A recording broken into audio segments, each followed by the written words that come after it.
I wish I knew what the fuck I'm using here. It's so bad. I mean, I see some.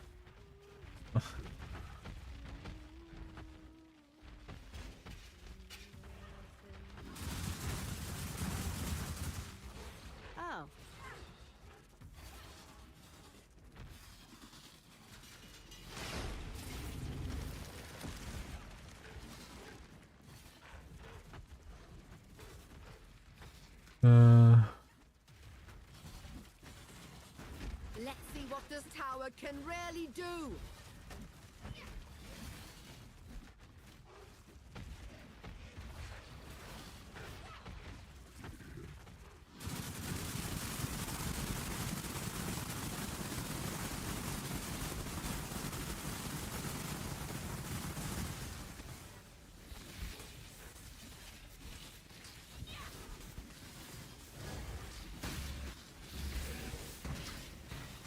Hello? What the fuck is going on?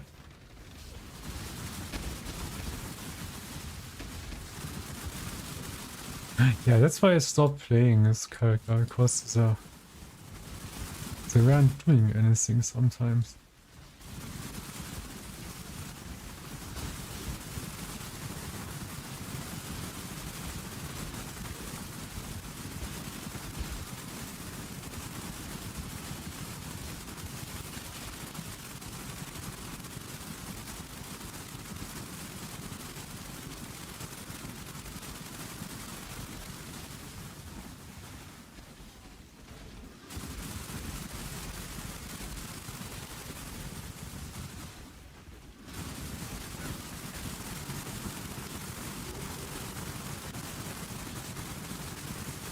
Oh, he's juiced with Soul Eater.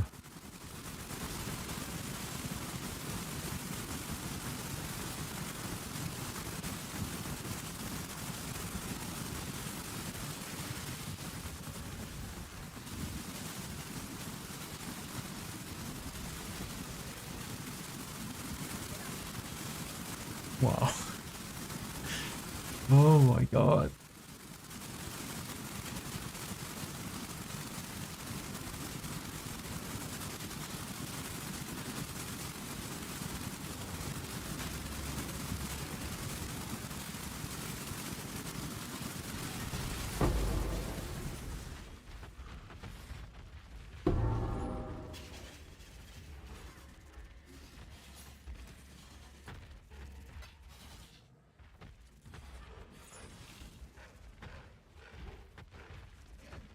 Necromancer bad. Wow, why is it so loud?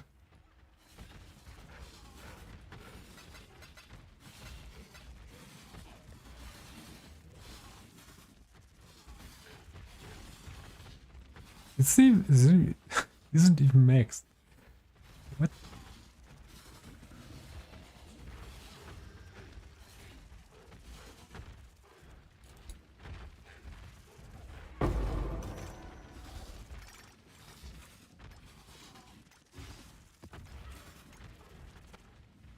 Oh, baby.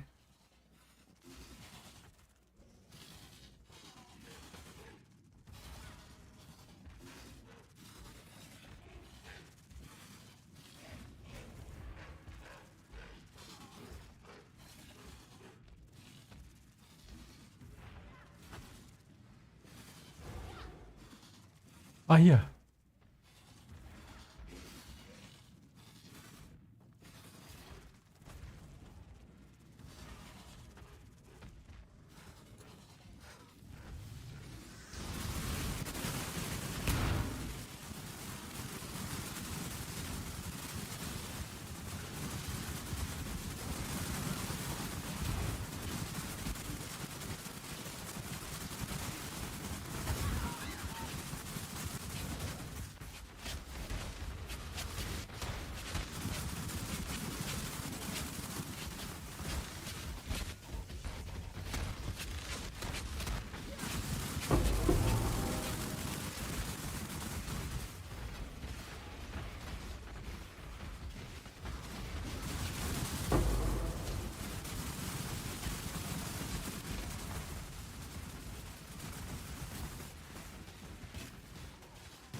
Oh oh.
Oh, is this the spirit one? I'm here, little magpie. Oh, 2 minutes. You so much. I'm so What? proud. Isn't she dead? But now, I need you to give up. No. Of course it's you. You monster. Let go of me. Let go. No. You made a choice. And I warned you, little magpie. There would be consequences.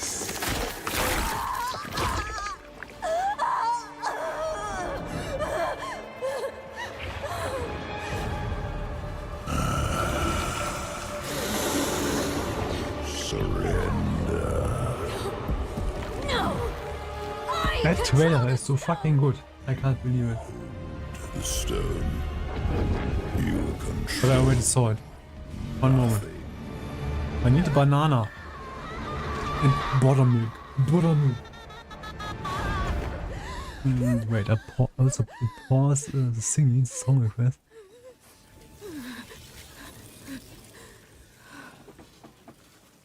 Maybe you're right. Maybe I could use some help.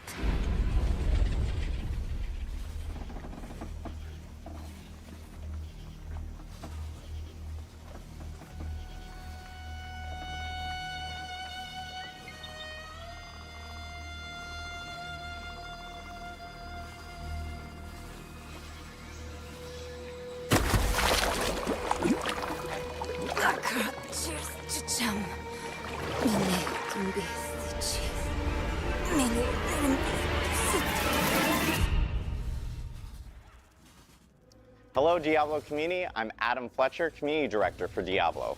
Welcome to our Spiritborn Showcase, where we're doing a deep dive for this all-new class coming to Diablo 4, which will include a series of interviews, followed by Q&A from Twitch chat. I'm joined here today with Game Director Brent Gibson. Thanks, Adam. We've been working hard to make something unique for Diablo, and we're finally here to actually talk about it. Brent, I can remember us late. at BlizzCon where we showed off our very first cinematic for Vessel of Hatred. Now we're actually here to showcase the Spiritborn for the first time. We're glad to have you back for the full reveal. Thanks. We've set out to make an all-new class that comes from the jungles of Nahantu, an apex predator with a deep connection to the Spiritborn. Oh, shapeshifter! So, without further ado, let's kick off this deep dive to the Spiritborn. Another one. Only a few among my people can become Spiritborn. As children, the most promising face judgment in the mist. Our trial begins and ends with pain. Those who are not called are culled. For the weak, all paths end here. For the worthy, that path leads to power beyond compare, and a sacred charge to wield it well. Though the mortal world was designed to break us, our hearts our minds, our bodies. There is another which makes us bold. We are without fear. We are without equal. We walk with the ancient guardians of the unformed lands. Their power is our power. Their cause is our cause. We forge unbreakable bonds in the spirit realm to defeat the horrors of this one. For we are spirit-born. Fuck.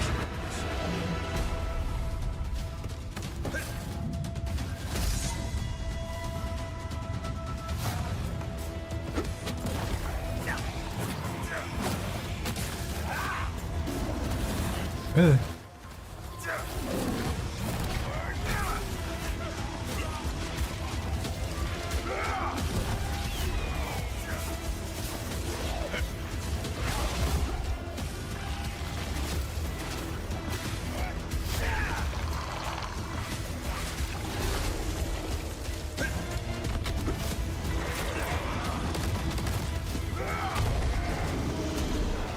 Why?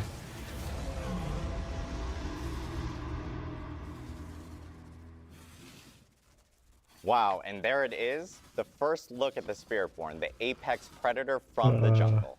Awesome to finally show it off, and what an incredible trailer. I'm fine, To thank talk you. more about the Spiritborn, we would like to introduce Eleni Rivera-Colon, narrative designer on Diablo 4.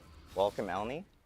Thank you. I'm really excited to be here to talk about the Spiritborn class. I'm also a little nervous. Damn, I missed half of the thingy. But it's just We're doing this D4. live here for D4 sucked. everyone. But obviously, Eleni, we just saw here in the trailer with, you know, the Spiritborn, and we saw a little bit about that spirit Before realm. Can you bed. tell us a little bit more about what that spirit realm is? Yeah, so, I mean, to put it plainly, the Spirit Realm is a place where spirits go. It's this deeply spiritual place that's a byproduct of Sanctuary's creation. So, as you may know, the angels have the high heavens, the demons have the burning hells, and we have the Spirit Realm. You know, we're hearing a little bit about the high heavens and, you know, the burning hells here, and players have actually seen both of those places specifically. Kind of like, what does the spirit realm actually look like for players? Yeah, you know, we really love this concept that the spirit realm is shaped by humanity. So if that's the case, the foundation of that would actually be Sanctuary. So you could imagine being in the middle of the jungle and you're surrounded by these tall trees and these ancient structures. And when you cross over the veil into the spirit realm, you're going to see a ghostly reflection of just that. The big key difference is that you're going to see all the spirits and the creatures that exist. It's like Lords of the there are these Fallen. massive creatures that protect the realm from spirits or they protect the realm and the spirits from corruption. So the Spiritborn class have this harmonious bond and connection with these massive creatures that are called the Spirit Guardians, and they work together to ward the land. You know, it's awesome to hear about the spirit guardians, and, you know, people saw them in the trailer a little bit there. Can you actually tell us a little bit more about, like, who these spirit guardians are? Yeah, so if the spirit realm is shaped by humanity, we love the idea that the guardians are formed from human belief. And so if you're trying to survive in the jungle and protection is a thing that you are pouring all of your belief, your hope into, that belief it's magical. It's got power in itself, and it can actually create a creature that represents that. It could represent protection. Yeah, so as Brent is saying, the Spirit Guardians are this complex creation of Sanctuary's creation along with this powerful human belief. And Spiritborns devote their entire lives strengthening this incredible bond because these Spirit Guardians are powerful. It's this idea, right, of what these gods look like. And so they can help protect both the realm and the Hantu. You know, we saw in the trailer and some of the gameplay, people were, you know, if you're playing the Spiritborn, you can actually summon one of these in there. Is that something you can do on demand? Like, how does that work?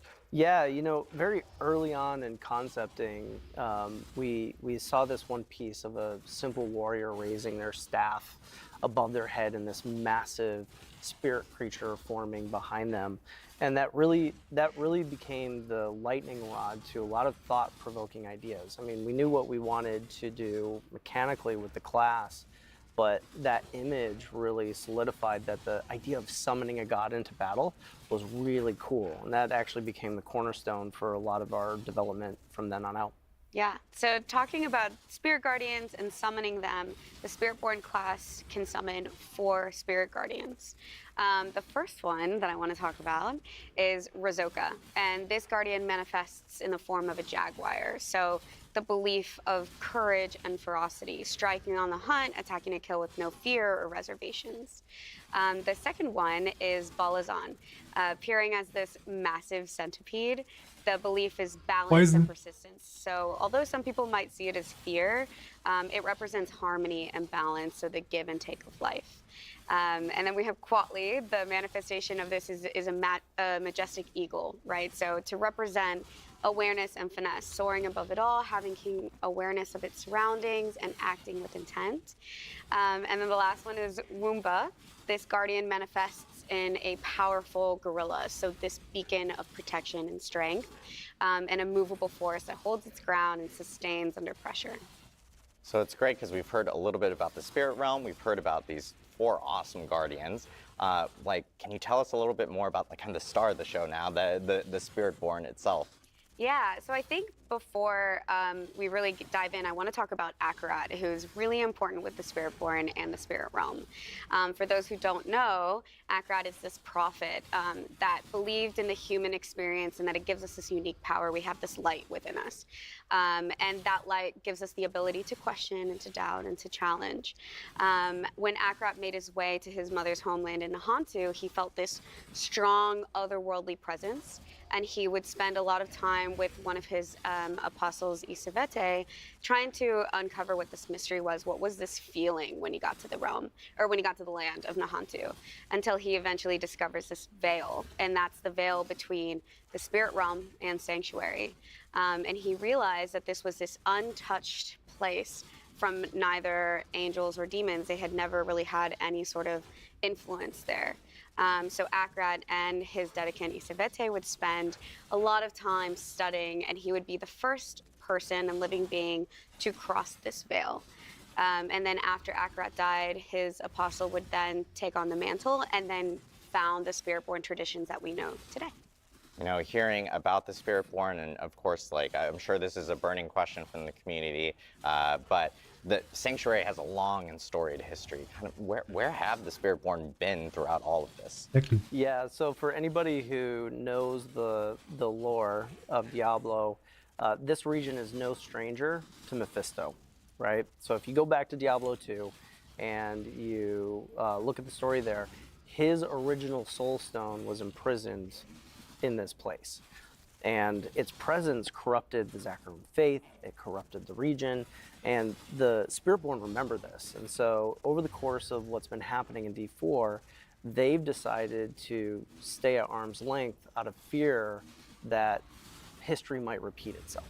Yeah, so like I said before, this is an untouched realm. It's pure. This is something so sacred. And with Neyrel coming back with the Soulstone, this is a huge problem for the people of Nahantu, but specifically the Spiritborn that are trying to protect this land. But where were they in Diablo 1 and 2? No choice but to And rejoin the 3? fight. Yeah. Yeah, it's incredible to hear more about the Spiritborn and where they originated from. And of course, thank you, Eleni, for taking us into the spirit realm in itself. You know, we've talked about the new class and how that was created and what they've been up to. Next, we're actually going to take a look at how the art and concepts were designed.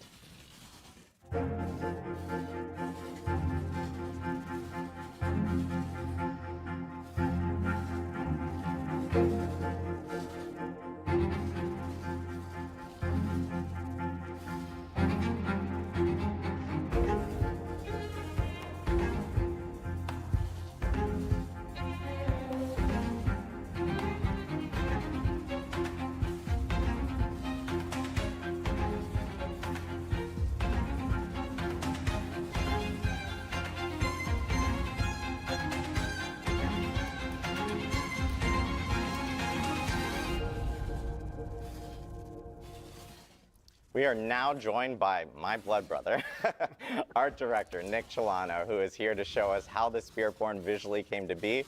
Nick, thank you for joining us today. Thanks, Adam. I'm really excited to talk about the Spiritborn, finally. I know, it's been a long time coming, been a long time coming. Nick, will you tell us a little bit more about like how this class came to be, especially from the art side? Yeah, you know, first of all, like that trailer, like what an origin story for a Diablo class. Like you got to go into the jungle, you answer the call, you're cold. Like it's pretty rock and roll. And on the art side, like we love that stuff. So I think when you go back to like what Eleni and Brent were talking about, we really want to capture everything they just mentioned from the visual standpoint. So for us, it's about trying to infuse the Hantu, the spirit realm, and a martial arts feel into the class. Brent mentioned that like kind of lightning rod moment.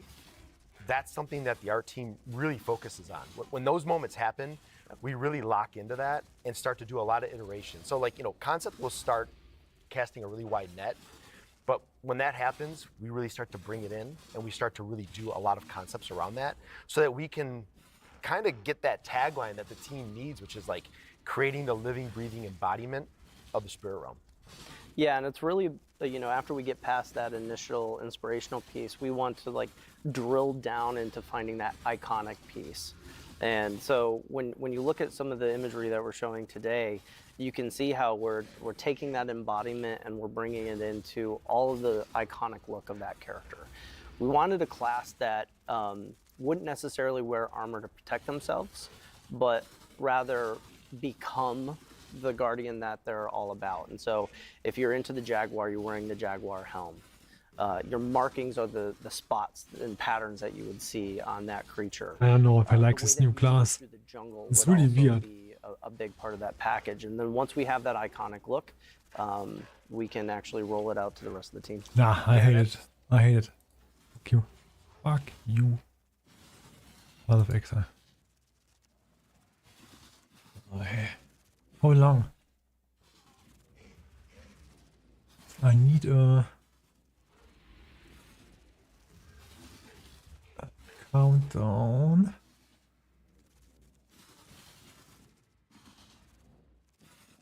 Oh, 2 hours.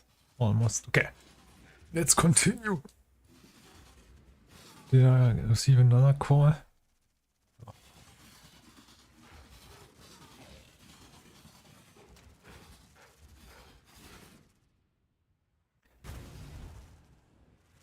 Oh, okay. Oh, I did a trade. Oh.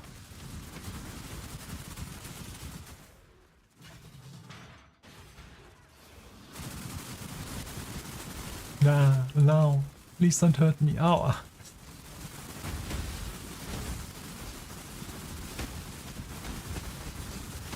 Oh, Lava Schimmer mit.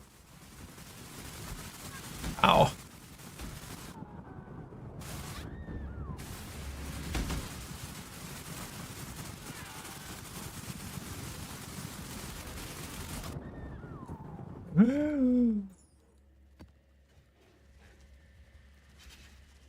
Hallo?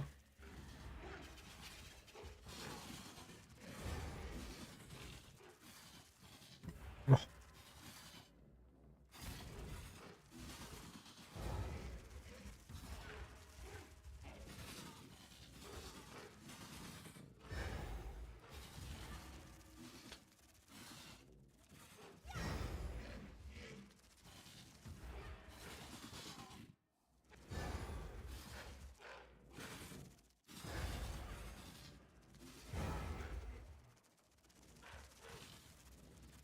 Dude.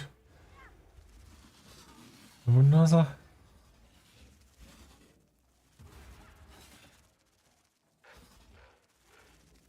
Der ist so hart to target, unser. Oh. What? Whatever. Whatever.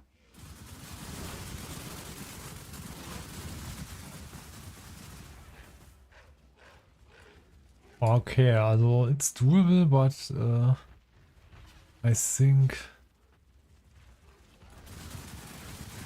the bosses took way too long to kill.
Pitbull Demon.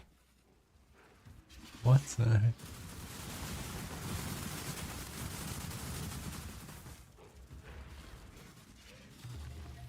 This way, Exile. I just want mechanics chieftains. What the fuck is this bullshit? Oh my god. Yeah. Holy shit, why is it so hard to summon the thing I want? Now I'm going to die.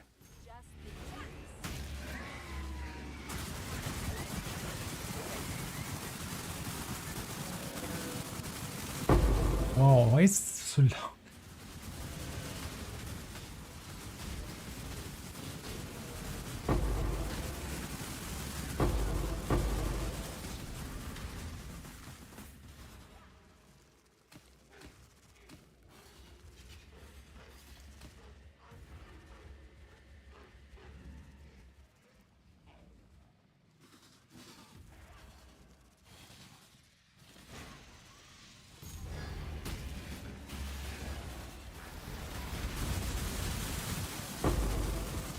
Damn it!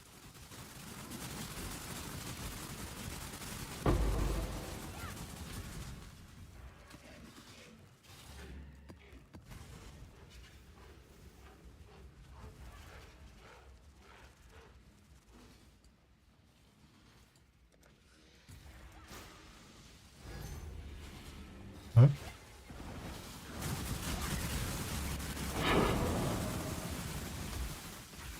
Oh.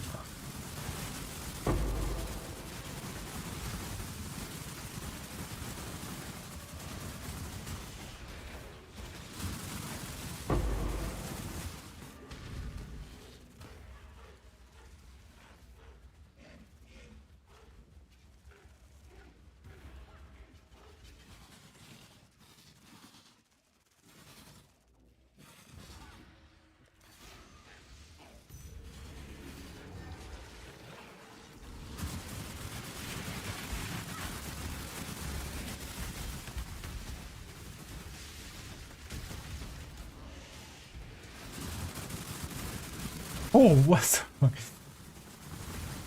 Holy shit, kill it with fire. Oh my god. He hit me like a twig. Oops, I did it again.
Oh, I'm so lucky that Necropolis is gone.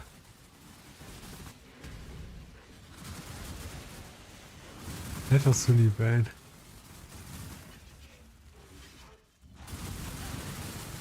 Okay, I think we're done. What? Where are they? There's nothing left. Nope. We are done here.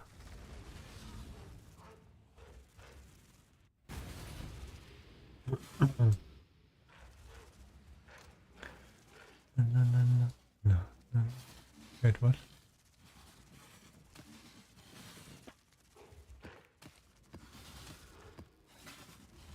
Only 3 divine orbs. I'm so poor. Mon ami.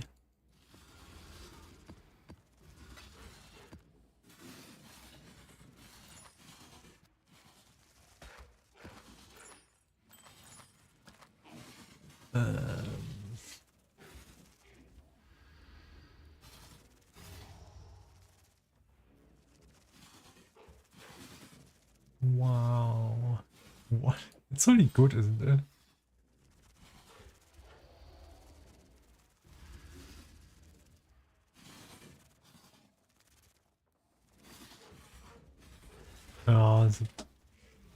The added elemental damage would be better.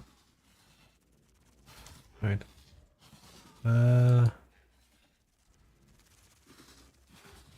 What was it called? Vacant? Yeah.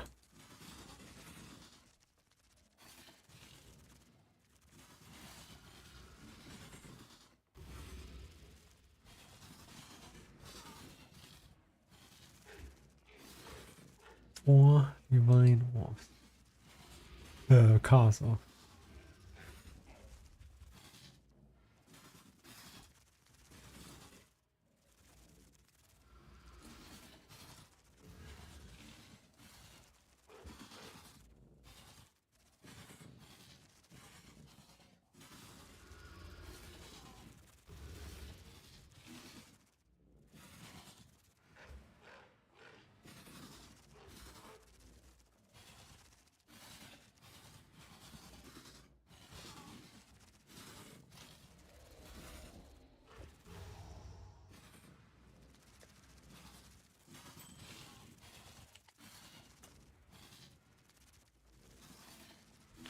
Easy.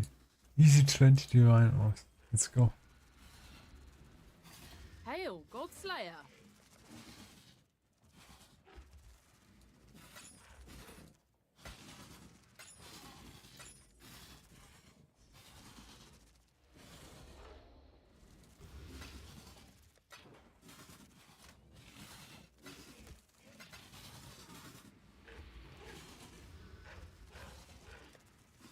Okay, what else did I have?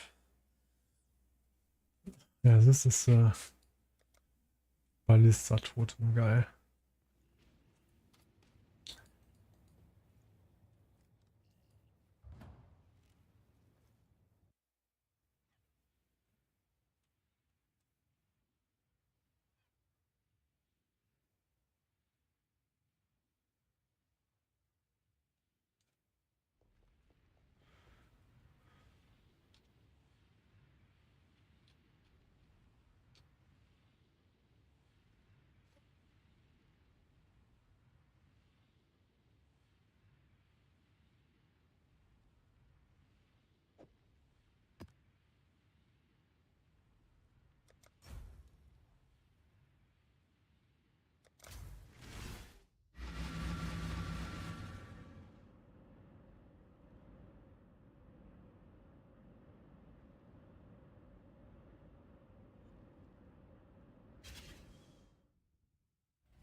To damnation with you!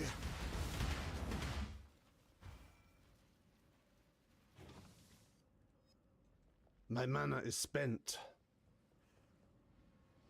Nee.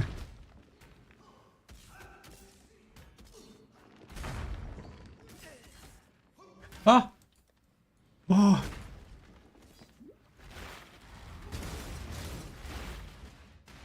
Twitch.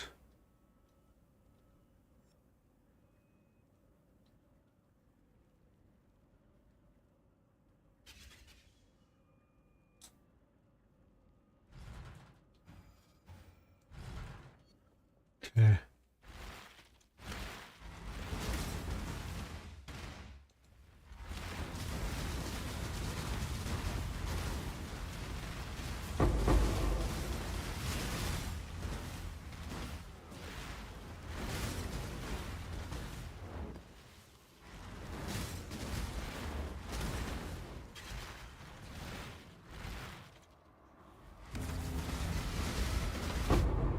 What? All I could do was run in the one direction and instant dash. Oh my god. Very squishy.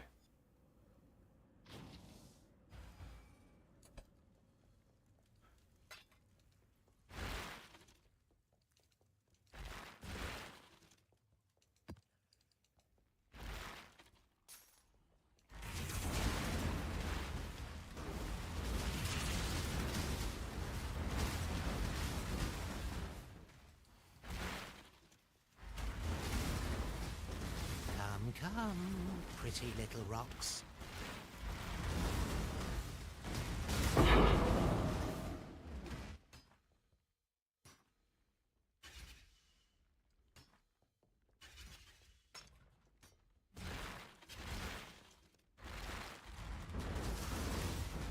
What's it called? Necropolis.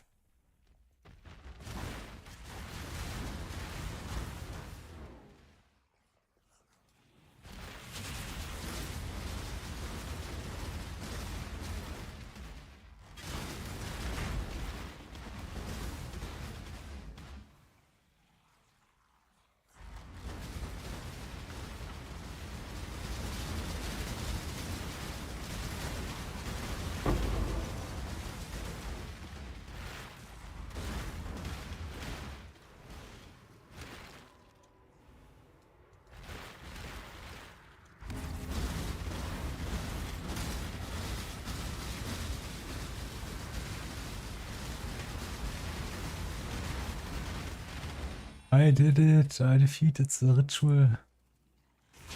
Oh.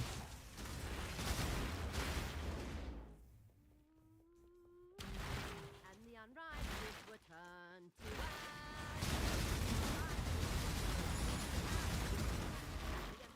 What? were turned to ash, and the unrighteous were turned to ash. Yes, they were. And the unrighteous. Oh.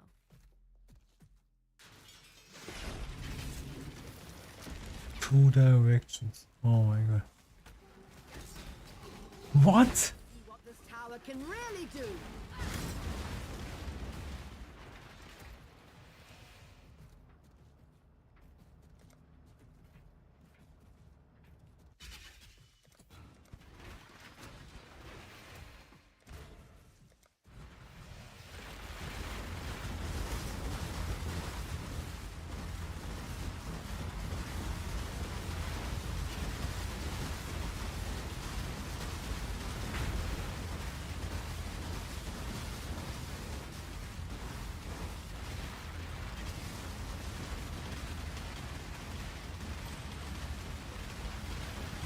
My mana is spent.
Gotta grab 'em before someone else does, eh?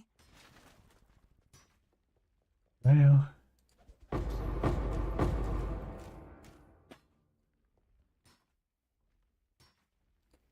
15%.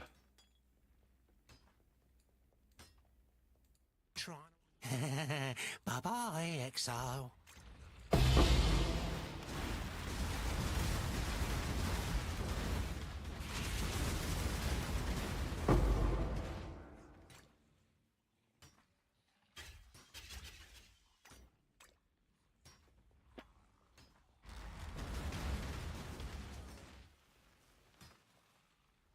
AFK for a minute.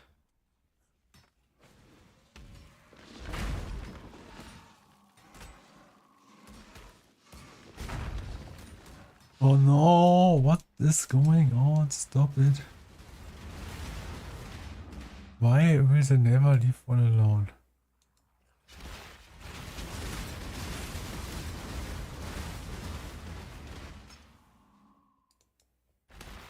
Okay, now it's time. One moment.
Oh,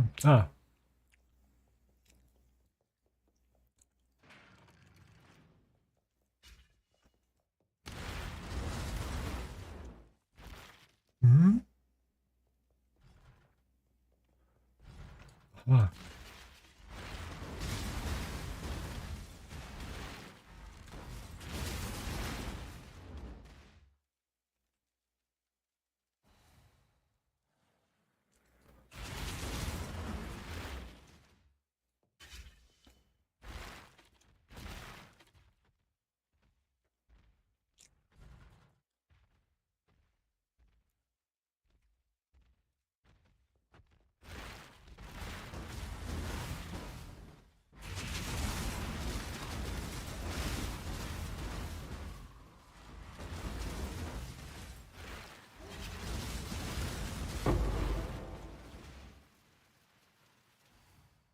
What?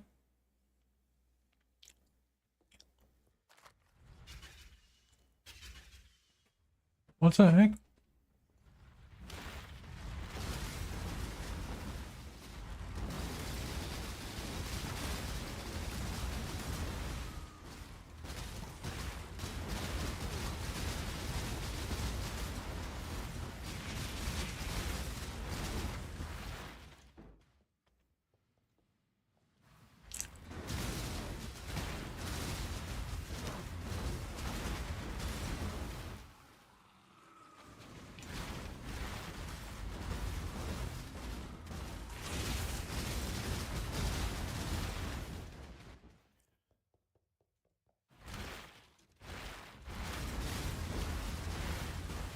Come, come, pretty little rocks.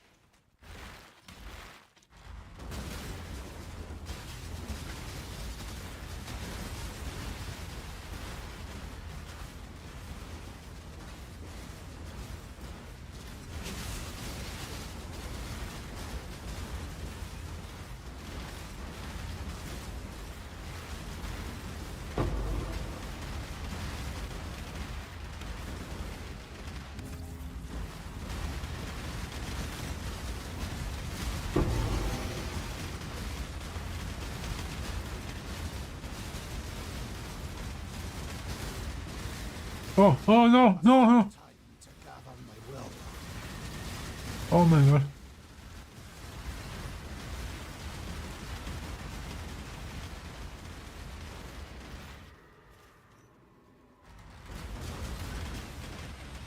I did it. I survived.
You dare challenge me?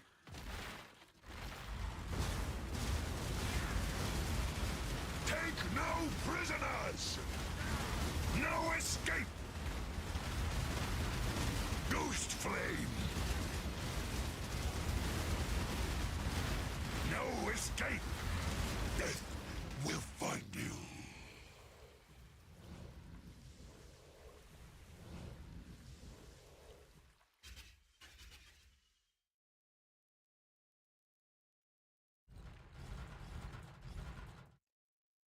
Yeah, it was this guy.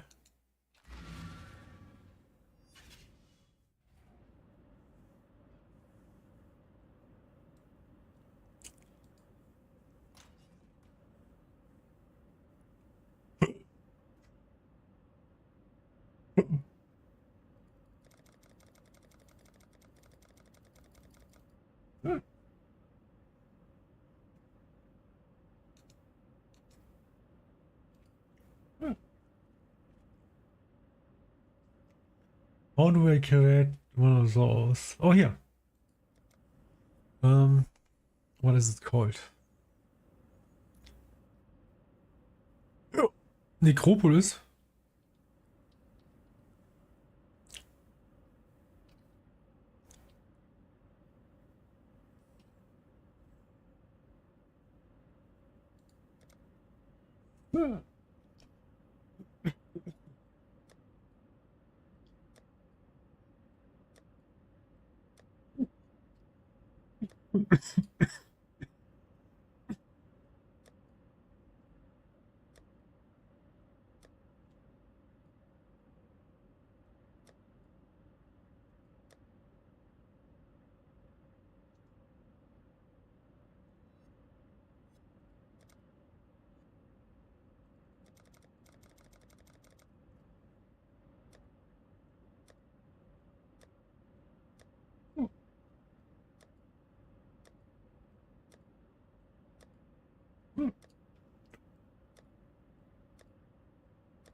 Yeah.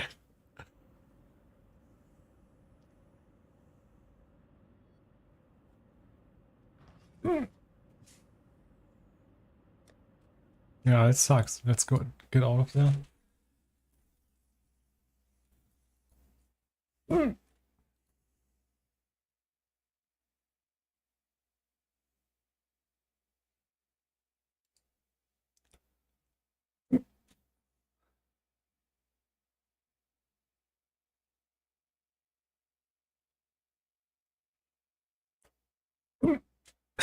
What?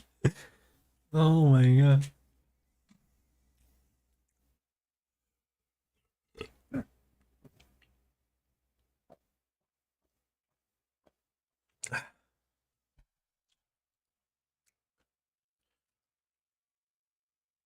Nah. What? Is the other patch not schon on from this patch?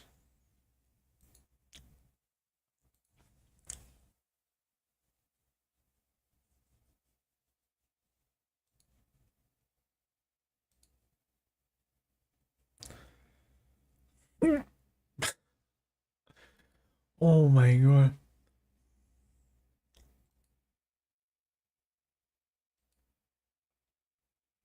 This one? Oh. Oh wow.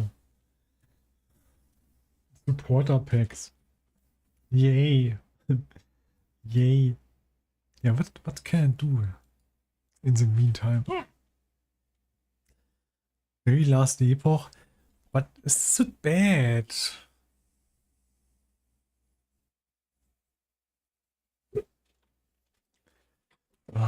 Wait. Wait. Whoa, stop it.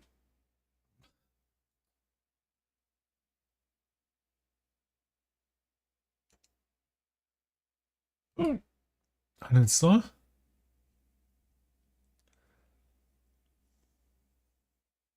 Yeah, let's try this. It's still part of Exile. Doesn't count, yeah. It's actually part of Exile with fishes. Boat trailer, boat lead. Oh my god. Oh, why? Stop it.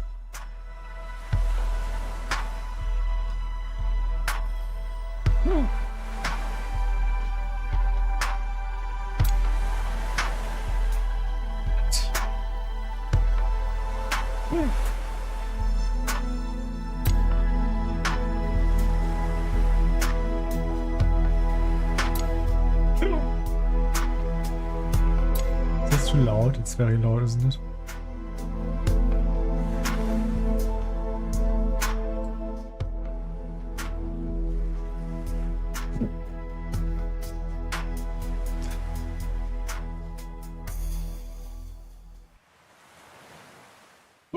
Ocean fish, crab.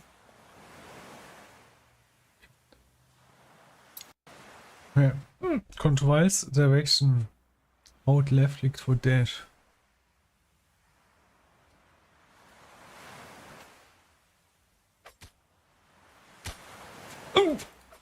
Die! Die!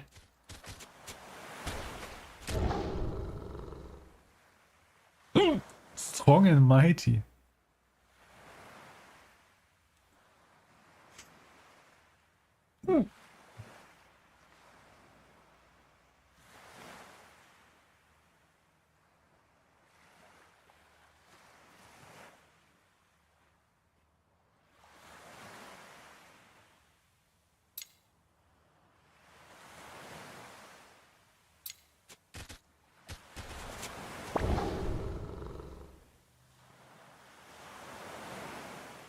Oh, sorry. Oh, sorry. Sorry. Jo, hier. Let's go.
I'm a fish.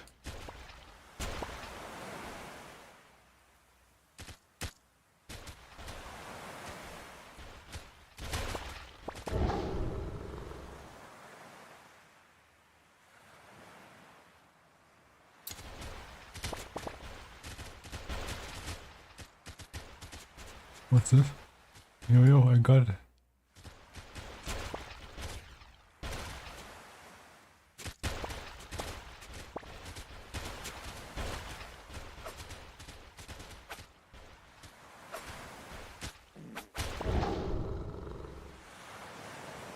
What is this? What's the difference between haste regeneration and life regen?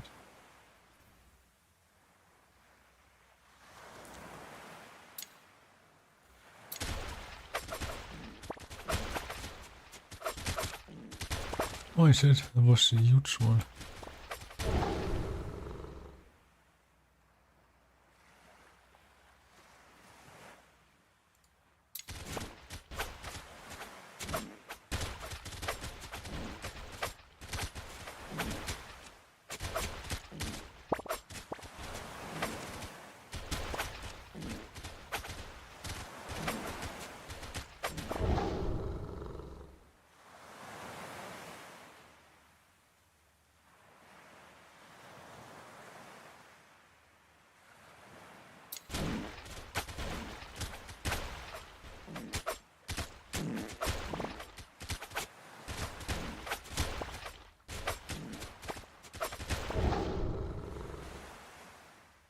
Yo, health regen.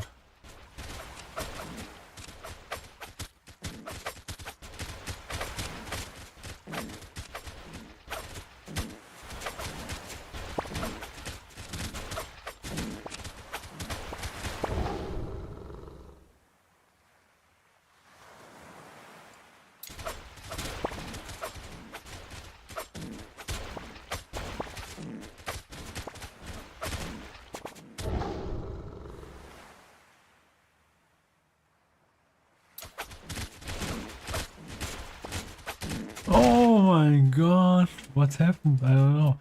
Maybe it was this red zone. Wait, let's go again.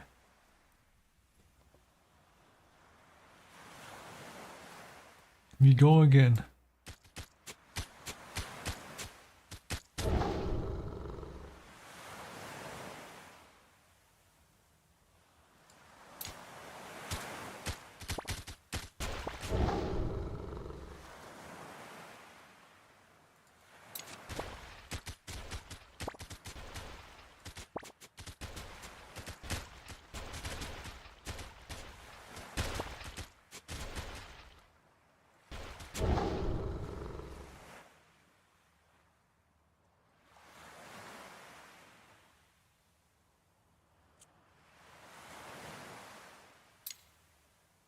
does this work?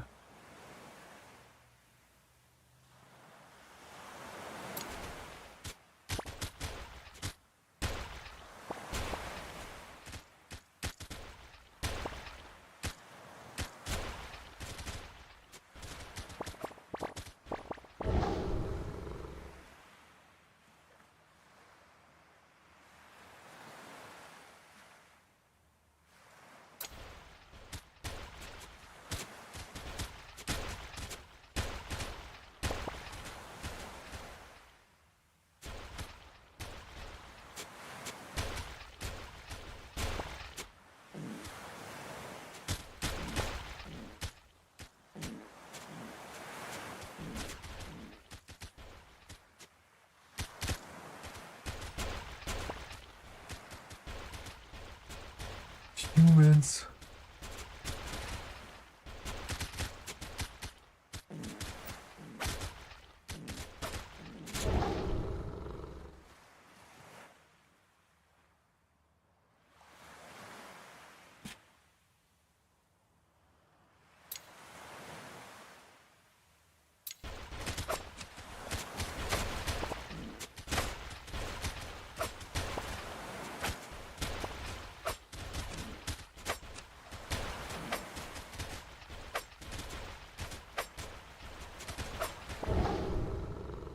Oh, Elflichen, ja.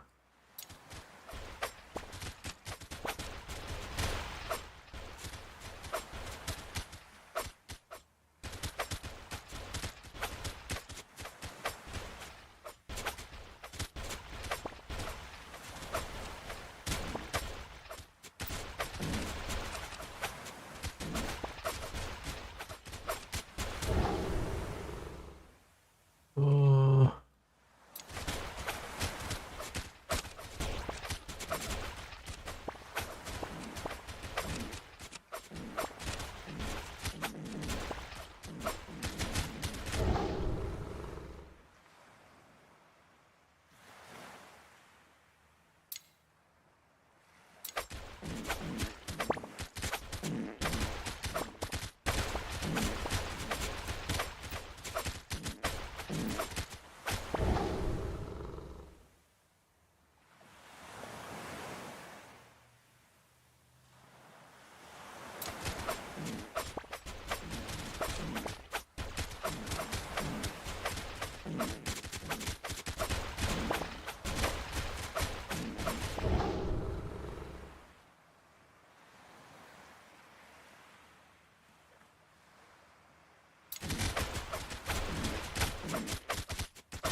No, what is this? What are those red circles? It sucks. I don't get it. What are these fart noises? One moment, okay. Oh my god.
Yeah.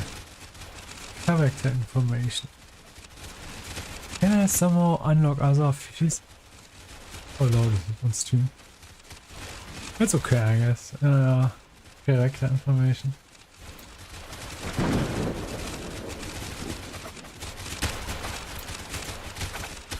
Damn. Main menu. Jeans.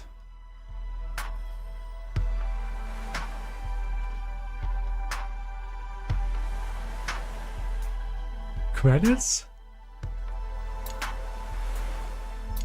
Start game.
Oh.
How do they get so big?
Oh my god.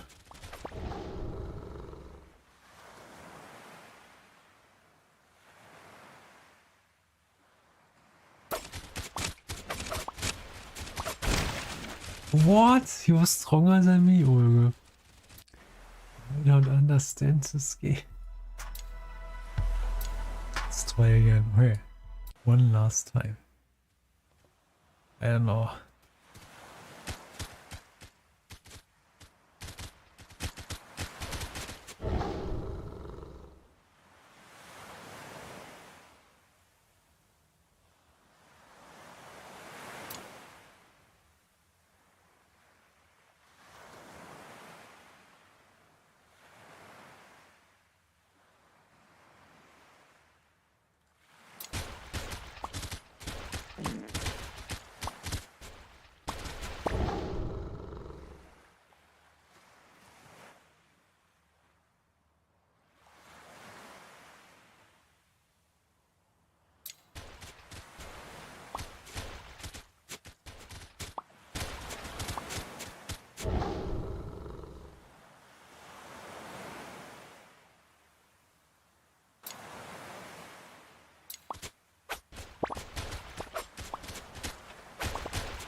Oh, he's so big.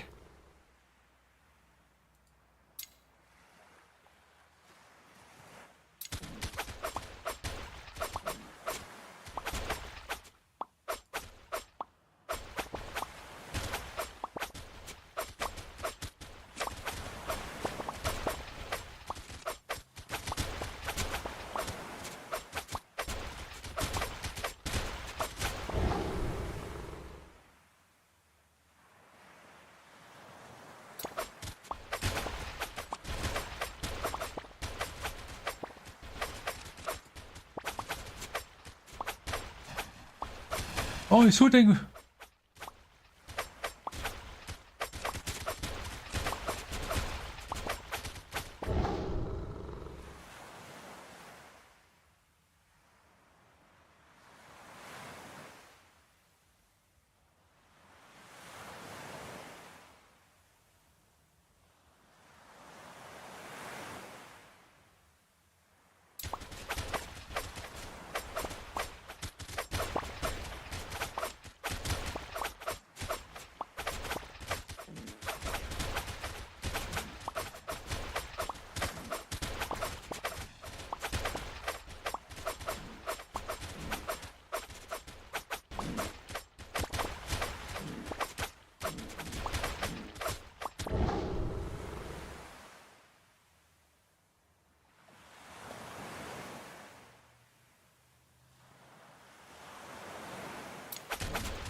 Oh, I can refresh.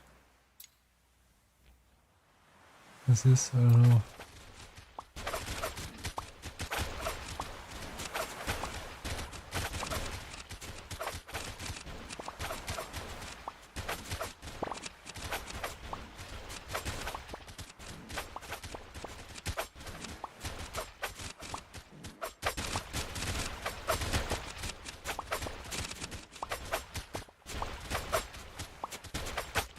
Poor guy swimming out here.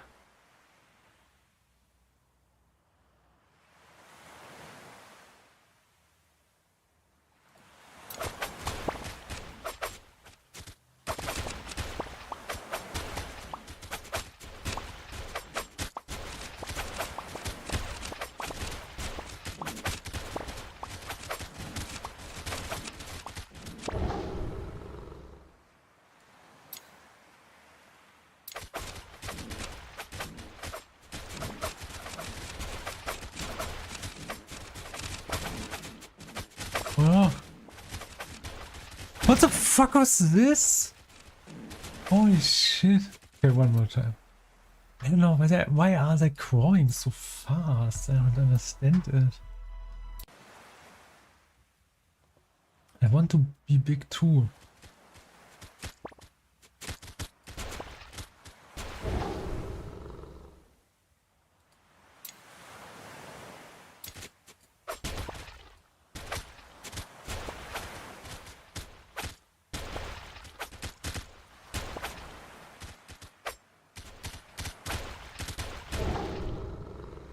What is mutation refresh? Okay. Tracking spores. Yeah, that sounds interesting.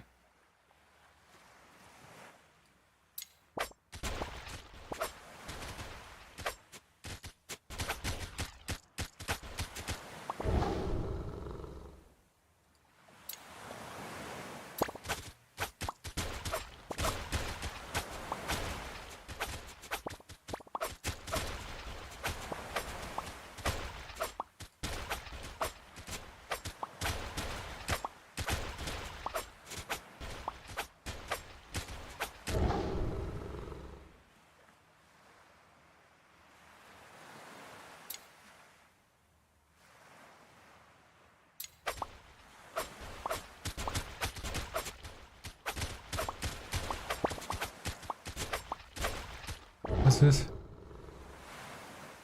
More tracking spores.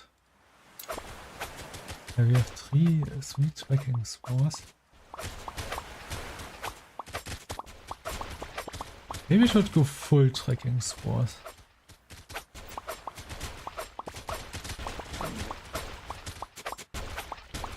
Full ranged combat. Let's go with the health region. Yeah.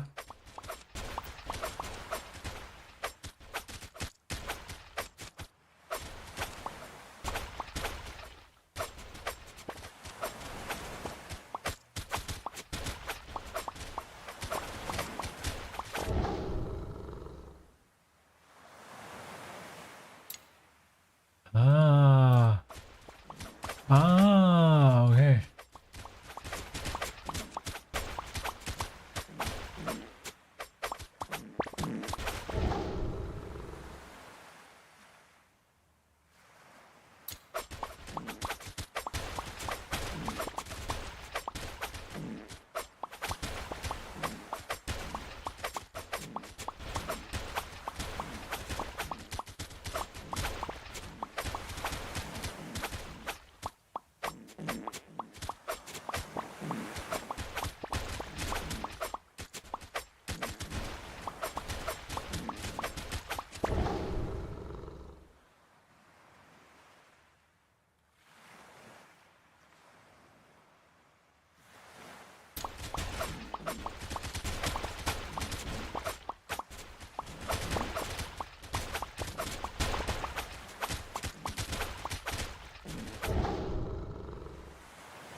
Really?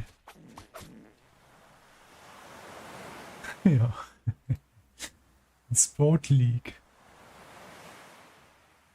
Boat League will be announced. Oh no, no, I went out of the game. Oh no.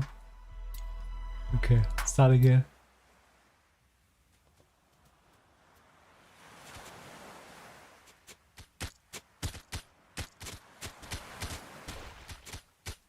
Okay.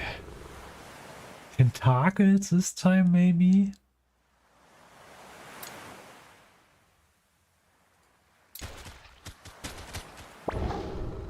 Ja. Tentakelbild. Let's go.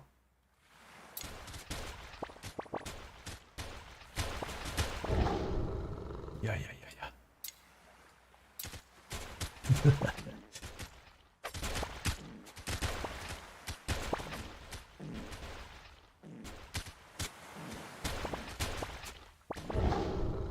Okay.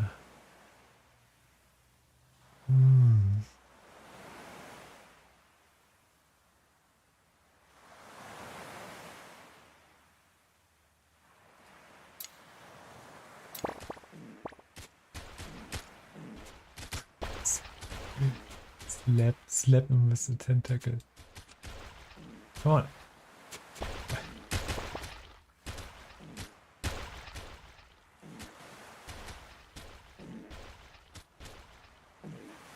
Don't flee.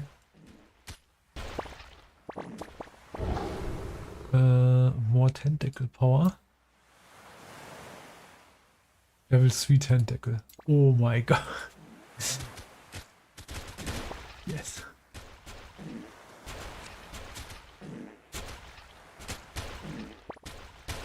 Kind of. At least in game, I'm kind of fishing, I would say.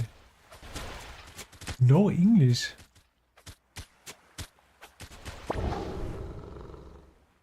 Shark head. Let's go.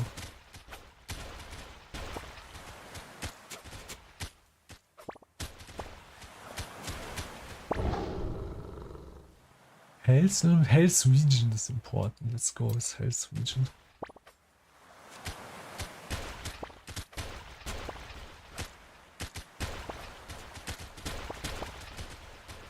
Oh no. Let's stay away from the boat. Cooldown speed. Yeah, let's go with this one. Die. Okay.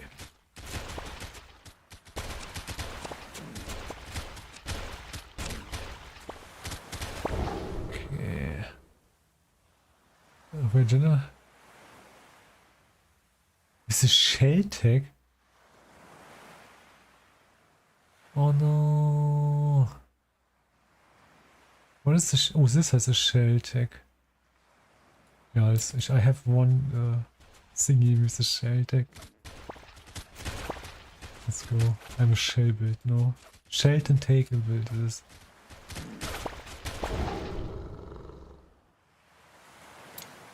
Okay, let's go full spikes. My behind is full with spikes.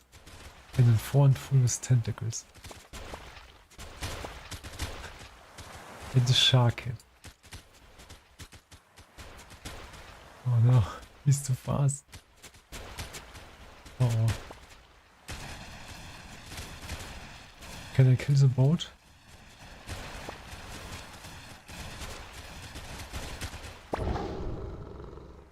Oh no. Okay, we have to improve our tentacles.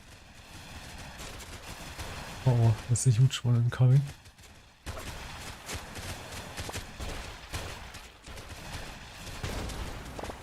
Nice.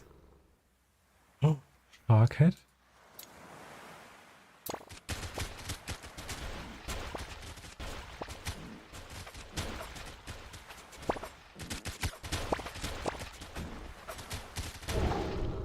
Okay.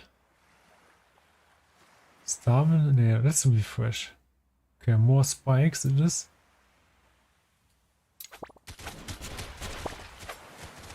What is this abomination here? Oh my god. I don't know how they grow that fast. It's not fair. I'm always so small.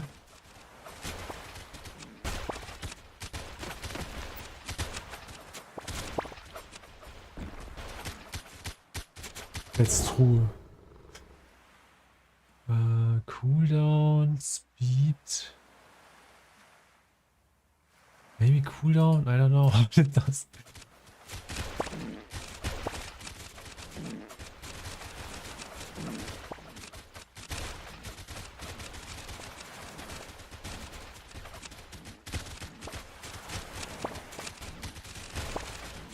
Big one.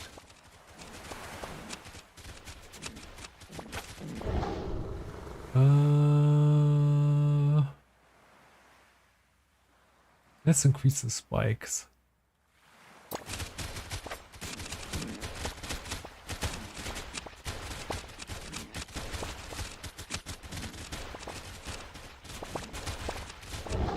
Oh, he's so huge. Armor, but minus speed. Okay, let's go with this.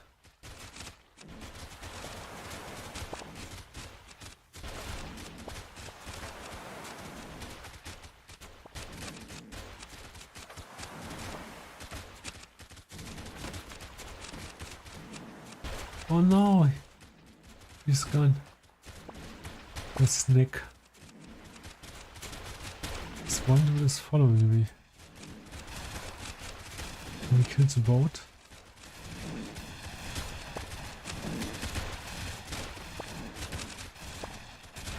Come on. Oh, the big one is coming. I have to flee.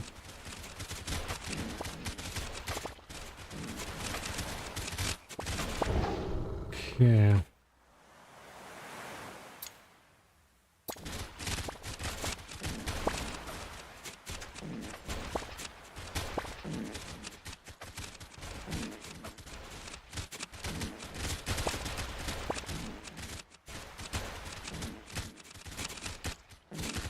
I don't like the tentacles. The weapons I had before were better.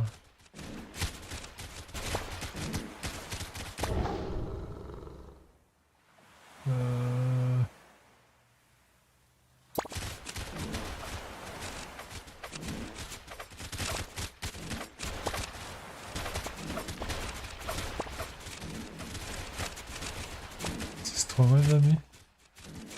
Oh, he's stronger than me. I have to flee. How is he so strong? He isn't that much bigger. And I don't see his life bar.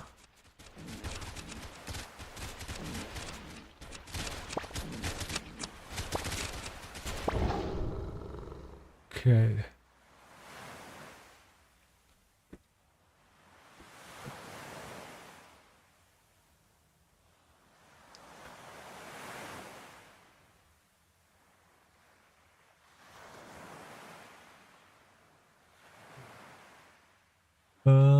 Health points with armor, maybe? Yeah, let's go. I need more armor and health too.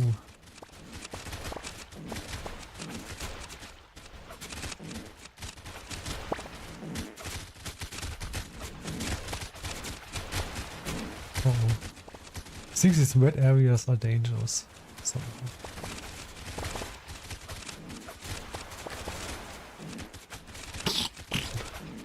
I also don't know what these fart noises are about. Okay, can I? No, I cannot. Damn. Stamina, speed.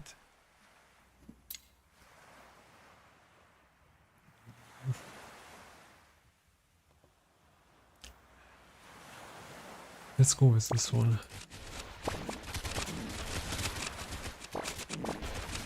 I don't know. Uh-oh. Uh-oh. Please. Oh my god. That's not good. I have to get away.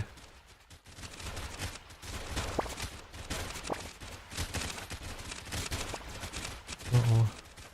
I'm so slow. Okay. More health, more armor. Oh, this is also good. I'm pretty big already. So this will help.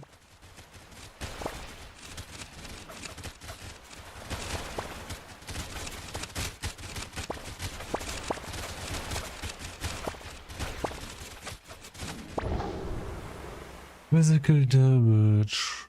Oh. Ja, ja, ja. Level 3. Sharkhead.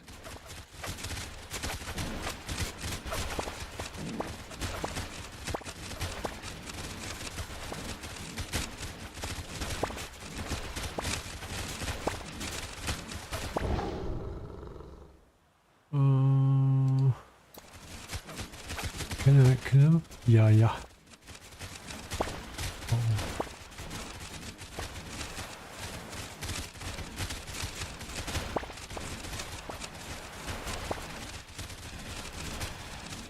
What the fuck?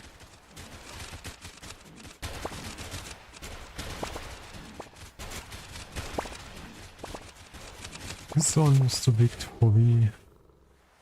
Okay.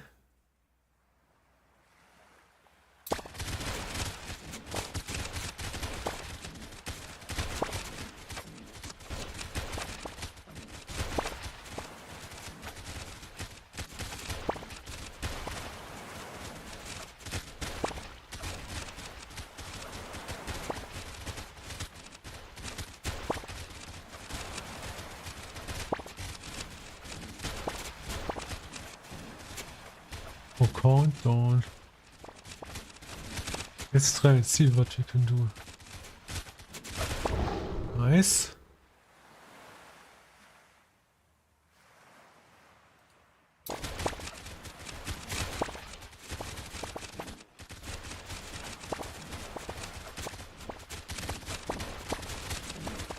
Nice. Oh my god, I'm dealing 0 damage against the big one.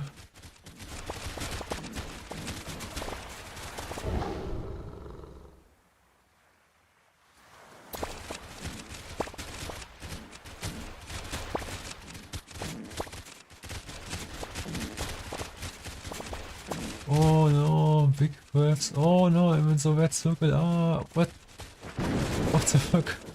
Help, help. Oh my god.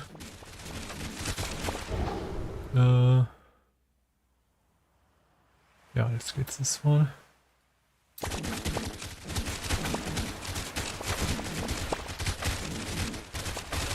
Help. Oh. I don't think they are very important. Stamina, speed. Yeah, but I have these camera thingies. Look at this. Wait. Wait, is it already activated? Yeah, they have a channel point. And you can do stuff like this, like Twister. Yeah. What else do we have? Pie-Fed.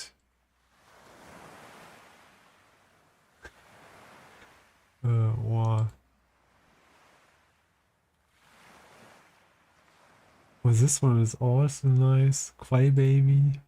Or Heulsuse in German. Oh no, it's not working. Oh no, it's working. It works. No, okay. It broke my Snapcam app for some seconds. I try again.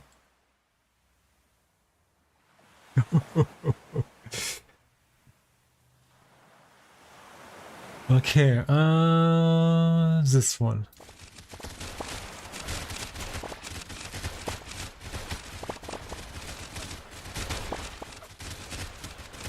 Oh.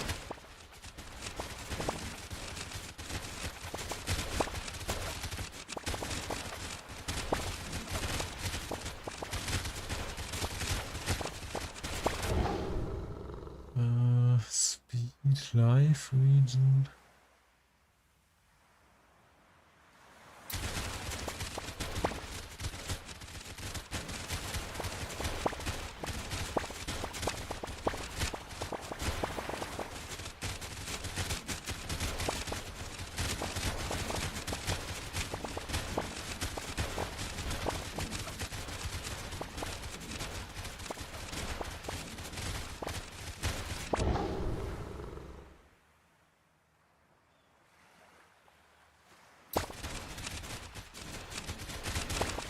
Oh, what happens when the countdown reaches 0?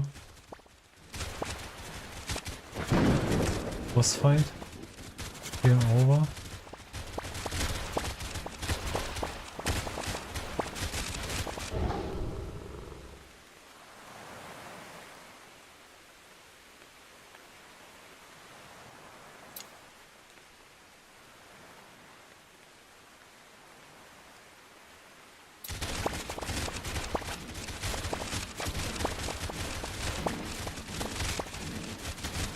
Ten seconds left. Oh my god. What will happen?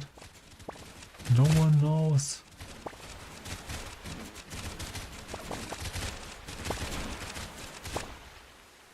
Oh, what? Just over? Gene fragments obtained. Ooh. Can I? No, I can't. What the fuck? Damn, okay.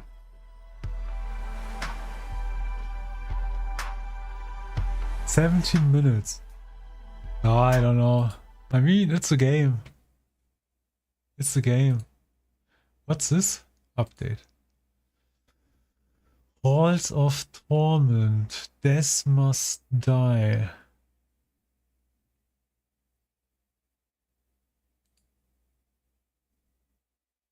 Halls of Torment.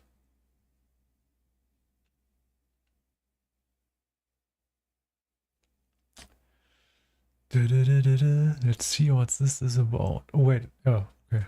What? Just play it. What the fuck? What the heck is this?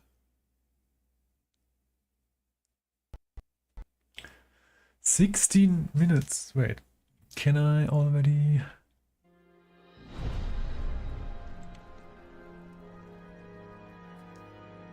What about panels? Panels? What are those?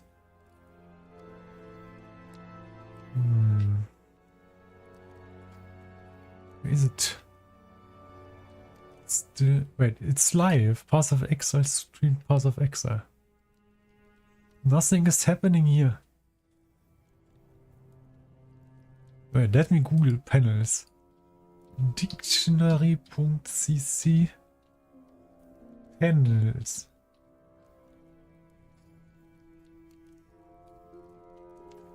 Täfeln, vertäfeln, panelieren, verschalen. Ausschuss, Forum, Gremium. Platte. Diskussionsforum.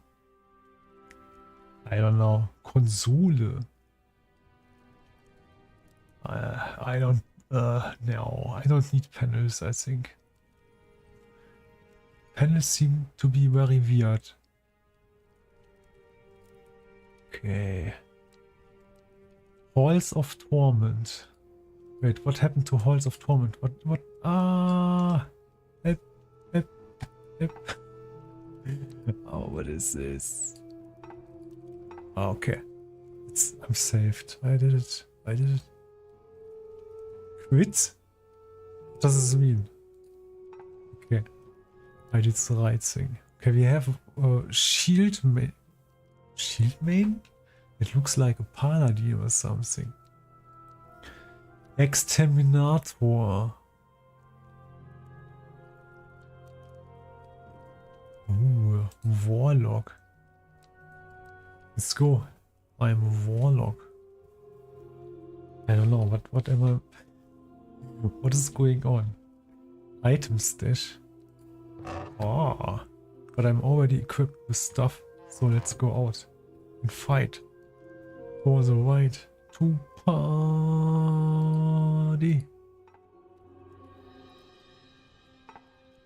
Frozen Depths, that's where we go. Let's go. Oh god, I don't know how this game works. Hey, what is this? Write up well. Leave one item here and send it up. Ah, okay. Oh, I don't have an item yet.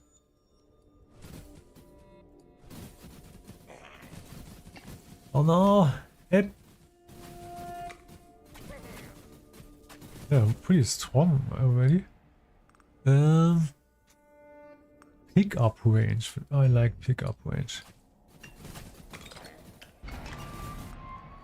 Parry, Crit Chance.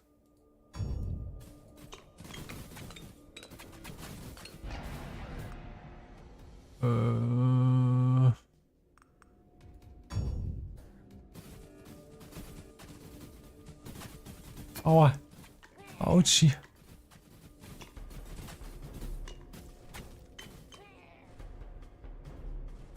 Aua.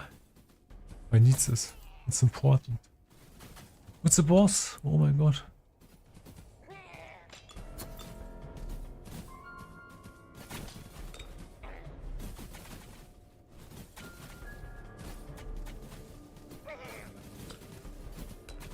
He's losing no life.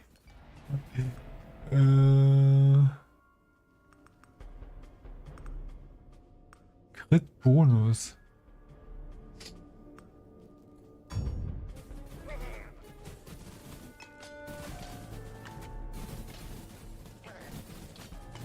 Aua. It hurts my feelings and my body. Aua.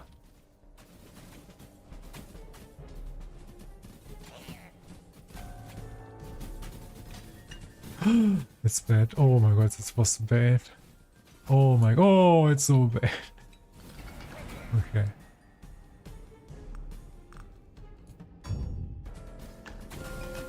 More region. Maybe this can help. Oh, there's a life potion.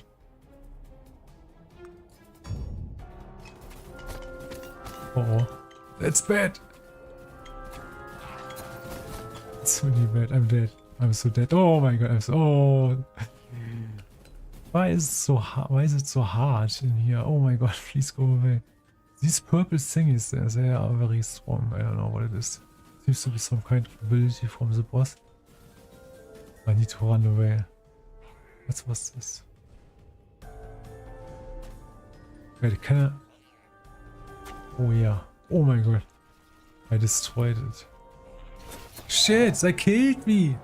How can this happen? Return to camp. Okay, that's not so play. Who could do it? Swordsman? Cleric. Wait, how long?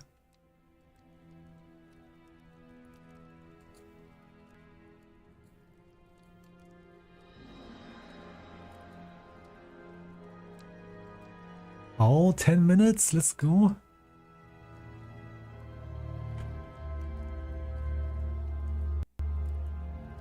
Holy Scepter. This dimensional cone equally split among all hit foes.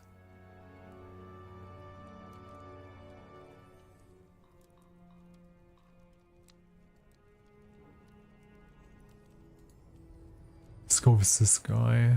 He's very strong. Here's the Zweihänder. 1000 deaths. Go, go, go.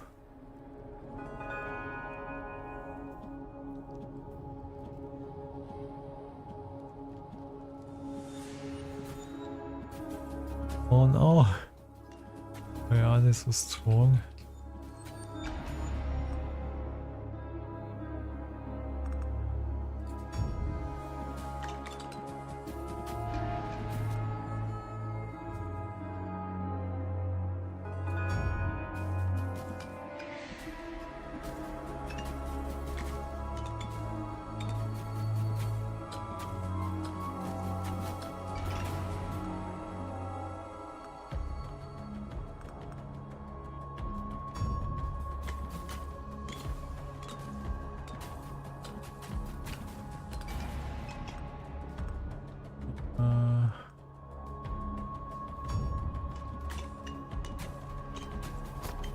Oh no.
Yeah, one speed is always nice there.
Oh, what? Oh no! There was a wall. I didn't see it.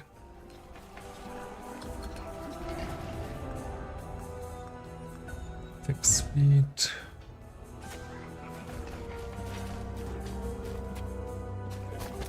Good. Oh, wait. Oh.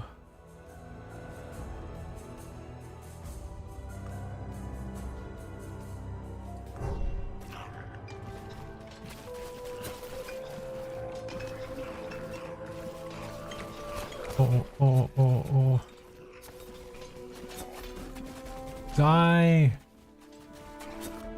Okay.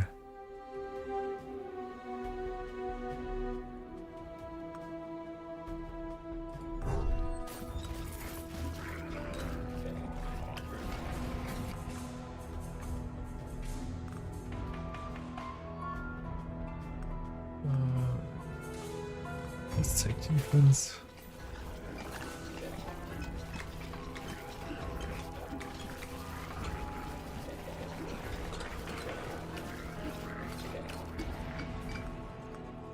Health and movement speed. I like this. Especially movement speed. Oh, don't hit me.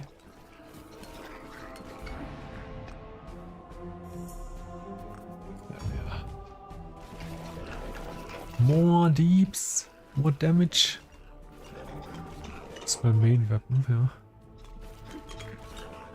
Two-hander main. Oh no, what's this now?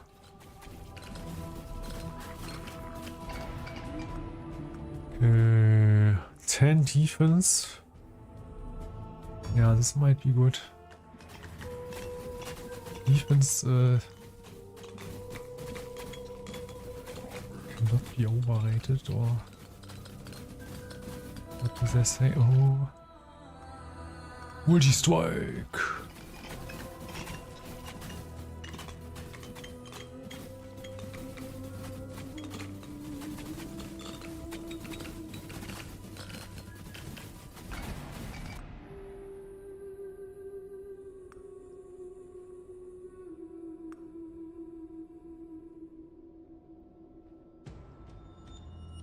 What is his base? Gives a base damage of critical hits.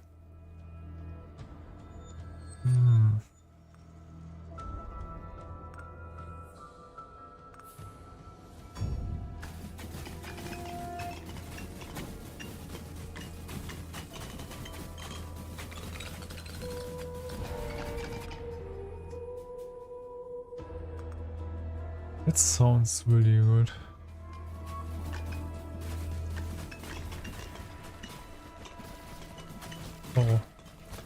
bad. That's really bad.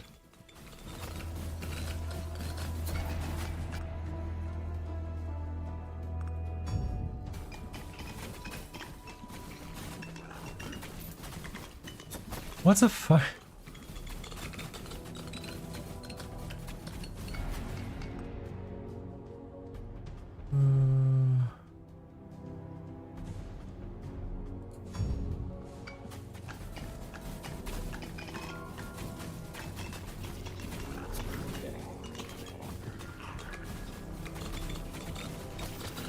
Chunky Boys Attack.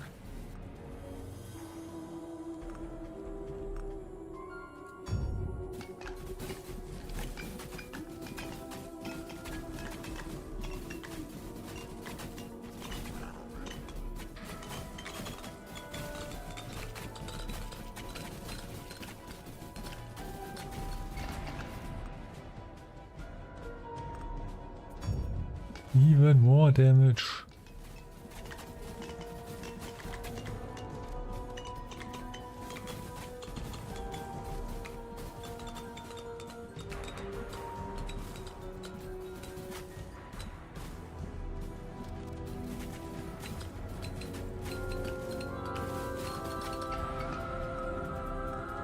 Attack Speed Crit Chance.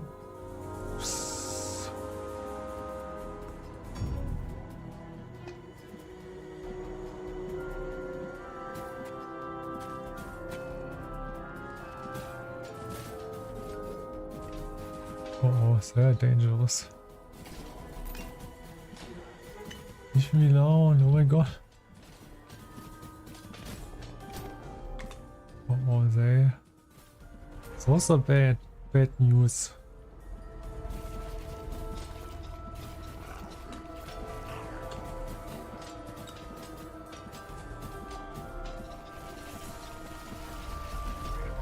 Is it a boss? It's a boss. Oh my god.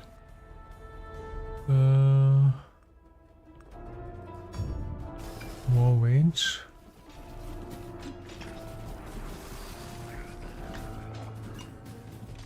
Oh, I think I can take him.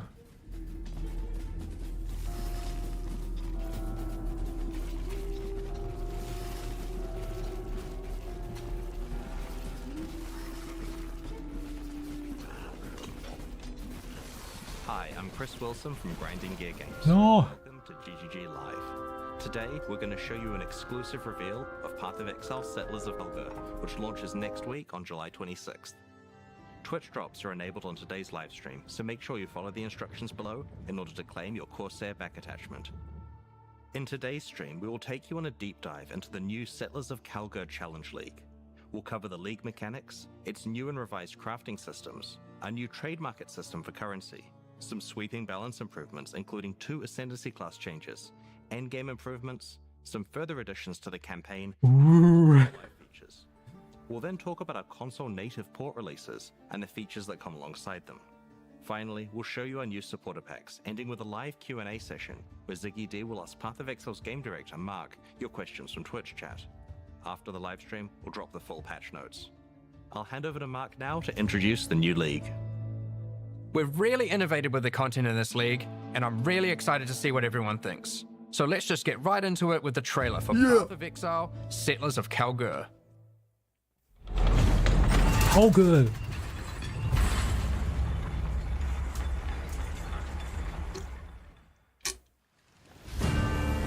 Rayclast is a cursed land. You'd have to be mad to settle here. And yet, welcome to King's March. Oh my god. It's not much yet, but with your help, we can erect the greatest city Rayclast has ever seen. What?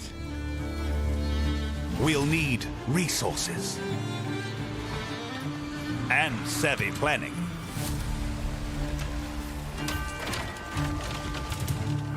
Oh my god. Soon we'll attract settlers, craftsmen, Allowed. fortune seekers, and of course, pirates. Pirates, oh no. But if we prevail, Our ships will be heavy. Oh no, sliders. We hope to achieve the impossible. Holy shit, what's that? We hope to build a home.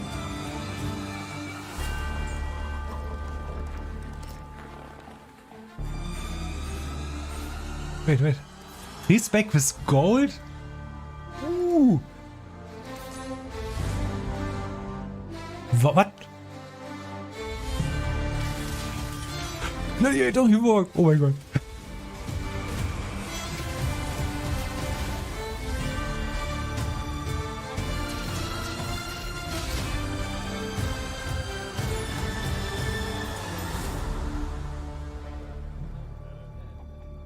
What the fuck, ey? Markets for what is it In Path called? of Exile Settlers of Kalgur, Oh my god. you will encounter some familiar faces from the Expedition League. Danig, Rog, Tujin, and Gwenin are Kalguran people who are trying to establish trade between Rayclast and their homeland.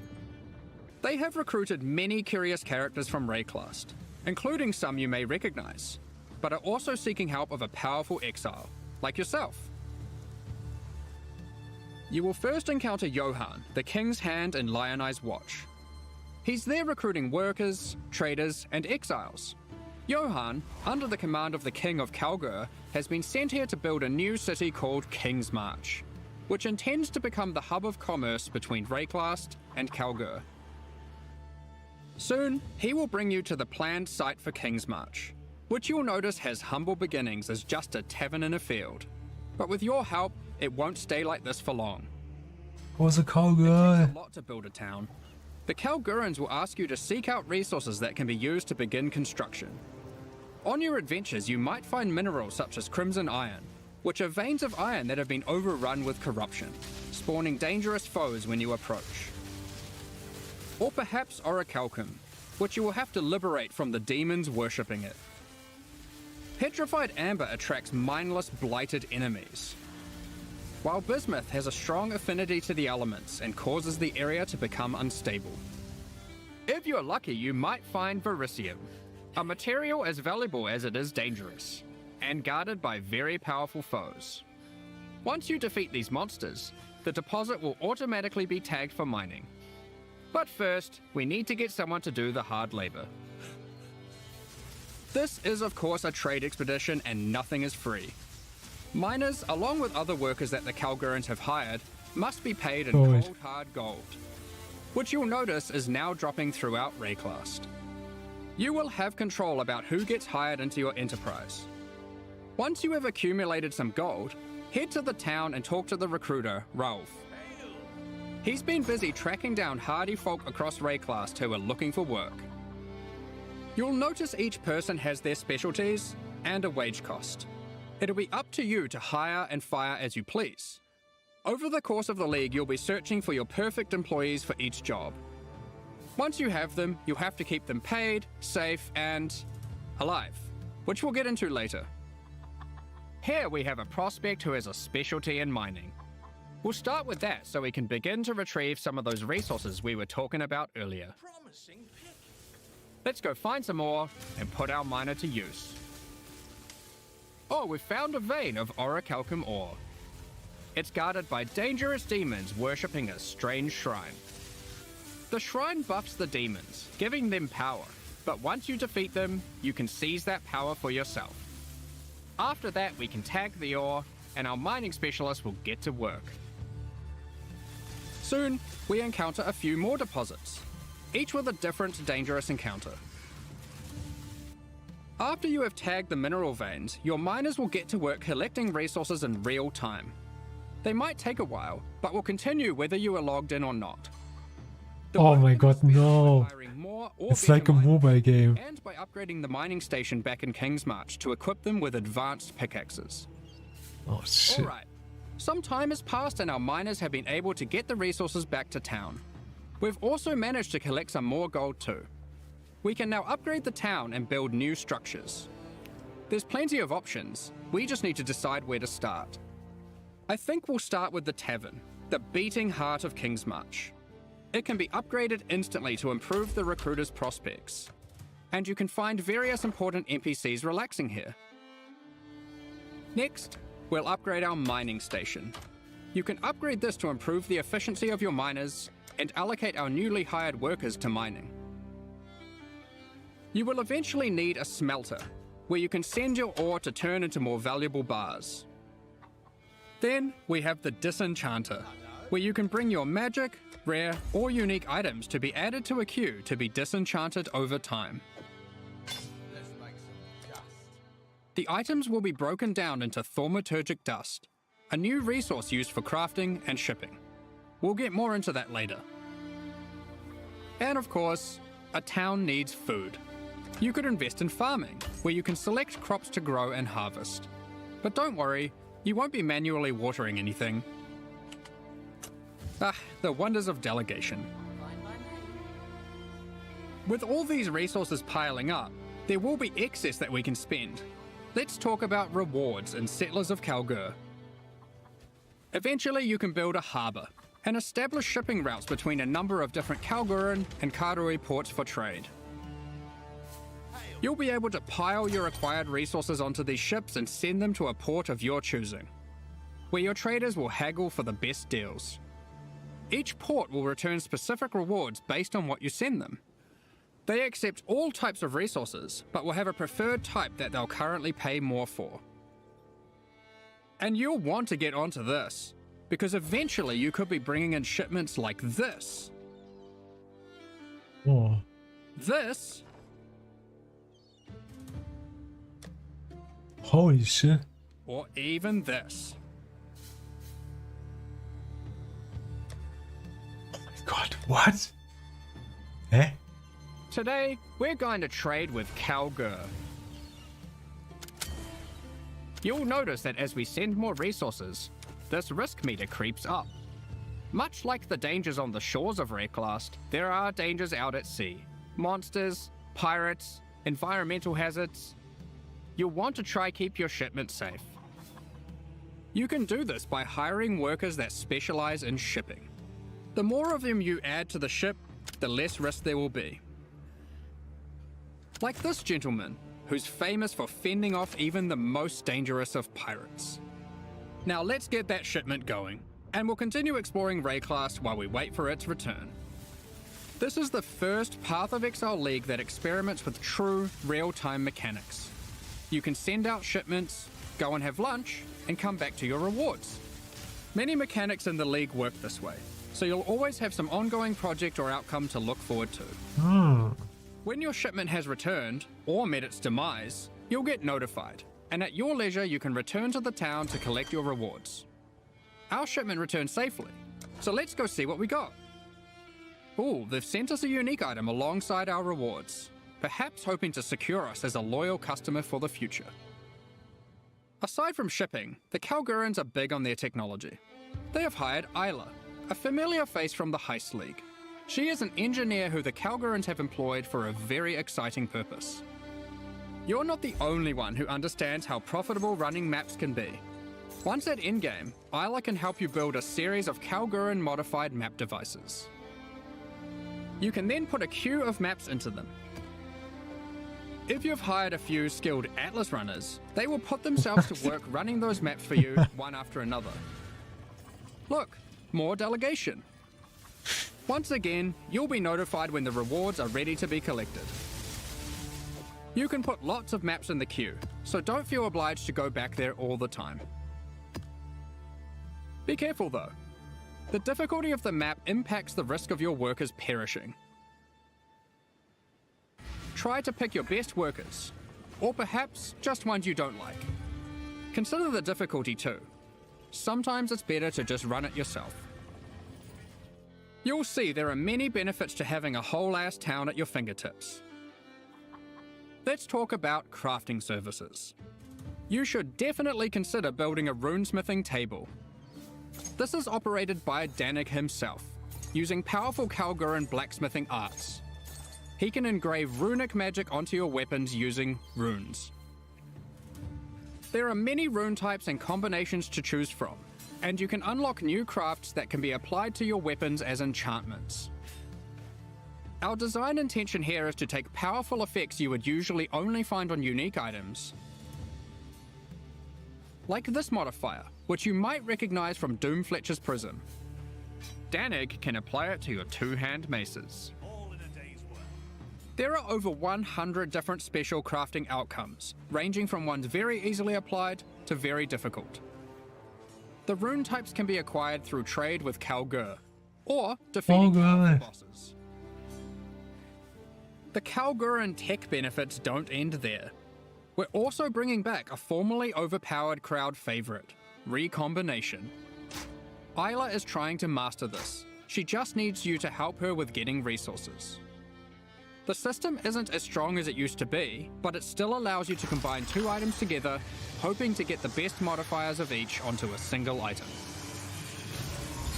What did you get? Between running a town, shipping, and exploring, you'll be collecting a lot of extra gold. It is now the primary resource for two huge new quality of life features that we are putting to test. Firstly, you can use gold to respec passive points. This is a feature from Path of Exile 2 that we've decided just makes sense to port back. 6k, holy shit. It gets. And the next one is absolutely massive. A currency trade market. The Kalgurans have recruited Faustus, another NPC from the Heist League. He allows you to asynchronously buy and sell currency and most other stackable items with other players without the nuisance of price fixes and people who never respond. All you need to do is select what currency you want, say what you have, and your ideal ratio. It works kinda like a real-life stock market. Faustus will make the trade happen for you, so long as there is someone selling on the other end for the same rate or less. You'll be able to go back to blasting monsters while trusty Faustus does the dirty work, notifying you when your currency is ready for collection. All you need to do is pay him a small amount of gold for his time. Cards on the table, this is an experiment to see if this type of asynchronous trading has a place in future Path of Exile releases. We're very excited to see how it goes. Now, given that Faustus is an expert in black market trade and shady deals, he also provides another service, offering items for gold. The items will generate with random rarity, and on average the modifiers on them are better than normal. This can be a very nice way to get some targeted items during the campaign. For serious crafters, it can be a great starting point for making those elusive, specific endgame items, which perhaps you could take to the runesmith afterwards. It's worth noting that you can invite Faustus to your hideout, where he will always be available for respecking, currency exchange, and black market items. As your town grows, it will attract more attention, good and bad. Settlers of Kalgur features 3 endgame bosses that will close in on your operations, wanting a piece of the pie. They might capture and ransom your workers, even your entire ships. You'll have to make some tough decisions. Will you take them on, or pay them off? One example of a boss is Sasan, the Bandit Lord. You won't stumble across this boss by accident. Instead, this unsavory character can come into your town at night and take your Atlas runners hostage, holding them for ransom. What happens next is up to you.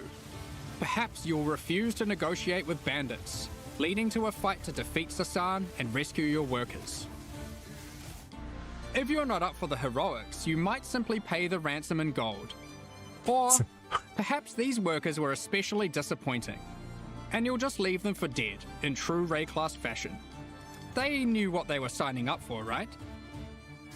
Of course, the heroics might be worth it for other reasons. These bosses can drop new unique items. In sum, Settlers of Kalgur is a very experimental league with new mechanics that will completely change how you play the core game. We've been sitting on a lot of these ideas for a while and can't wait to share them with you. But there's a lot more to this expansion. Let's talk about balance.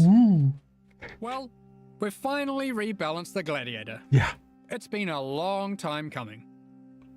Like before, there are passive skills that allow you to invest in bleeding and block. We've designed new skills replacing some of the old ones. like this, War of Attrition, which is very handy for long sustained boss fights. Further alongside the gladiator theme, this Holy new sh- passive allows you to combine different weapon types while dual wielding to get a variety of powerful bonuses. For example, holding a dagger will give you more critical strike chance, while holding a mace gives you more area of effect. Of course, you could just use Varanastra for all weapon type bonuses. And finally, we have a new notable which allows you to invest in the newly added retaliation skills. These are active skills which require you to meet a certain condition in order to use them. Once you meet that condition, you can unleash devastation on your foes. Here we have Eviscerate, which requires you to have a shield. Or for those who like to dual wield, Sword Storm, which is great for obliterating bosses. Here we have the Divine Retribution skill. This one has the condition requiring you to block. You can then unleash a devastating spell, causing lightning bolts to strike the ground in an X shape around your target location, doing huge amounts of damage. And of course, in true Path of Exile fashion, there are many avenues to invest in these mechanics further on the passive tree and a new support gem. You are able to increase the leeway duration after meeting the condition, reduce the cooldowns, or just increase their damage. The world's your oyster. The Gladiator wasn't the only Ascendancy class we've changed. As we develop Path of Exile systems, we often find ourselves reusing mechanics, increasing their depth, and allowing more avenues to invest into them. As such, the Raider Ascendancy class found itself lacking, with many of its passives commonly available elsewhere. We want our Ascendancy classes to always feel like they're pushing the boundaries, allowing you to change your character in ways that are meaningful and ideally unique. As a result, we've straight up removed the Raider, rest in peace, and we've added a new class in its place, the Warden. What the fuck? This class is largely inspired by its predecessor from the Affliction League, with a few changes. The Warden now focuses on elemental attacks, changing the behavior of Shock, enhancing Freeze, and replacing Ignite with Scorch. There's also a skill that allows you to go ballistic with your elemental damage, periodically. The class also grants Barkskin, which is a skill that can be used to mitigate physical damage from hits. After taking a number of hits, it increases your evasion, making it a great defensive choice. Finally, the last thing the Warden can specialize in is tinctures. These are an alternative to flasks from the Affliction League. We're bringing them back with adjusted mechanics. Tinctures can be placed in your belt, replacing flasks. You can inherently only have one tincture active at a time, and it requires a melee weapon to use. Oh, I didn't like Raider. While What activated, happens with they the can old become powerful. characters? They can drop as magic items, or be modified with currency to grant extra bonuses. Here is a Prismatic Tincture. This one increases elemental damage by 100% while active. You'll notice it has two extra effects. One is that it applies Mana Burn every second. Mana Burn is a debuff that builds up while tinctures are active that causes you to lose mana, losing more mana for each stack. Tinctures also have a cooldown, so once you have disabled one, no other tincture can be enabled for a time. These changes make tincture use a more active and interesting choice than it was in Affliction. Both Mana Burn and the cooldown can be modified through modifiers on the tinctures or on the passive skill tree. Players will want to maximize their tincture uptime for sure. Here we have a couple other tinctures. The Poisonberry Tincture is excellent for poison builds. The Rosethorn Tincture is the choice for those wanting to deal critical strikes. You might be wondering, with the removal of the Raider, where has the Frenzy Charge investment gone? We've added a Frenzy Charge passive skill to the Deadeye, replacing the Rupture passive skill. On top of Ascendancy classes, we have revisited a number of core mechanics. This time taking pains to ensure easy access through the passive tree, skill gems, and simple items. We don't want all the powerful mechanics to be hidden behind layers of complexity. Let's just rapid fire through the key points. If you want more detail later, you can read the patch notes, which will be dropped after the livestream. Be sure to let us know what you think. There's a lot of changes, so be prepared for a bit of a shock to the system. I expect it will take several days for the dust to settle on this one. Firstly, we've made some drastic alterations to melee skills. Let me just rip this band-aid off. Melee totem skill gems have been removed. We're trying to adopt a philosophy with melee going forward that, unlike other builds, it will be far less oriented around set and forget gameplay. You will deal the damage yourself, and you should be rewarded for doing so. To compensate, we have buffed the damage on almost every single melee skill. Woo! As the majority of this damage growth comes from gem levels, we have also made them cost more mana as they level, but it's nothing like the mana costs on spells. Here are some examples of the damage and costs before and after.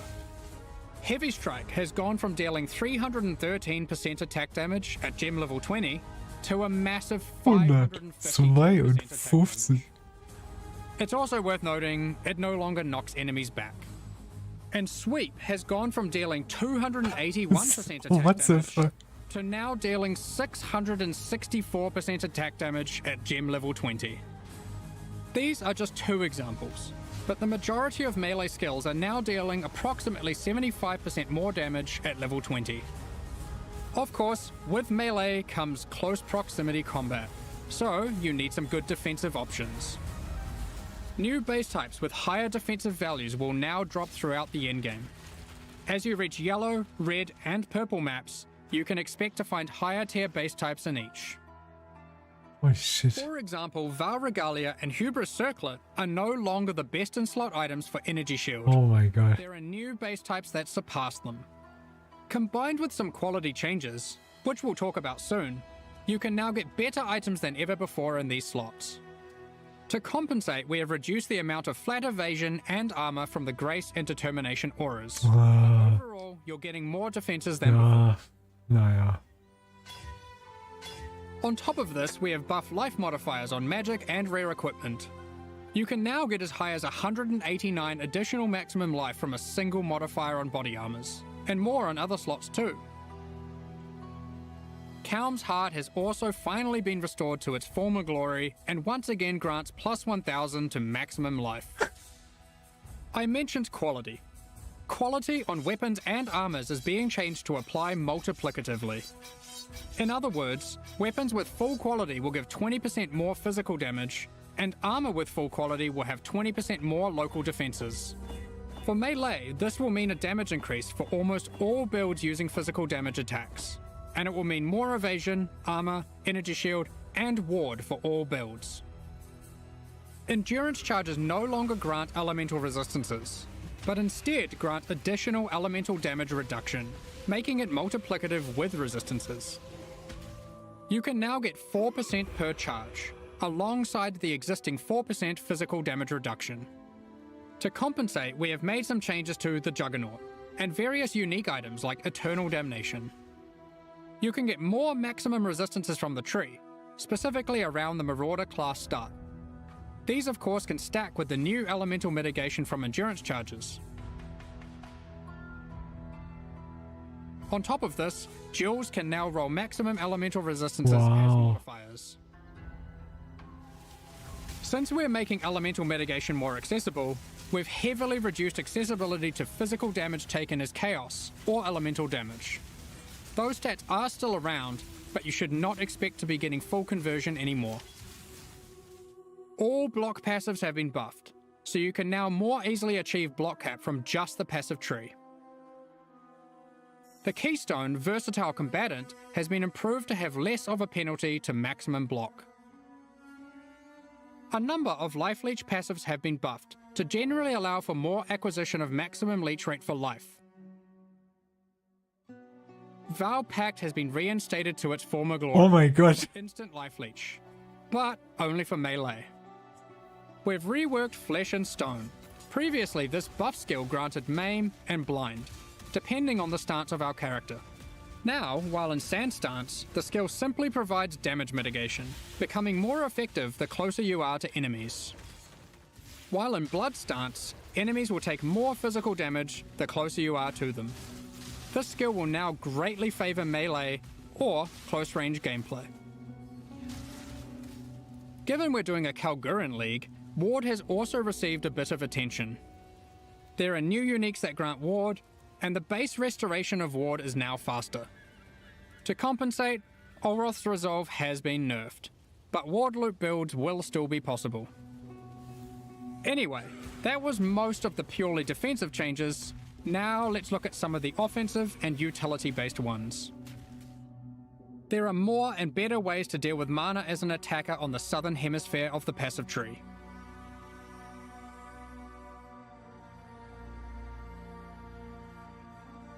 Wands, daggers, scepters, claws, and staves now have higher critical strike chance values than ever. Wands can go as high as 10% without modifiers. Wow. Sandstorm Visage has been made rarer to compensate, instead of reducing its power. For you wand attackers, wands now have higher attack speed than ever to compensate for their low damage. Wand exclusive skills such as Power Siphon, Kinetic Bolt, and Kinetic Blast now have faster attack times. Impale passives have been revised and in general buffed.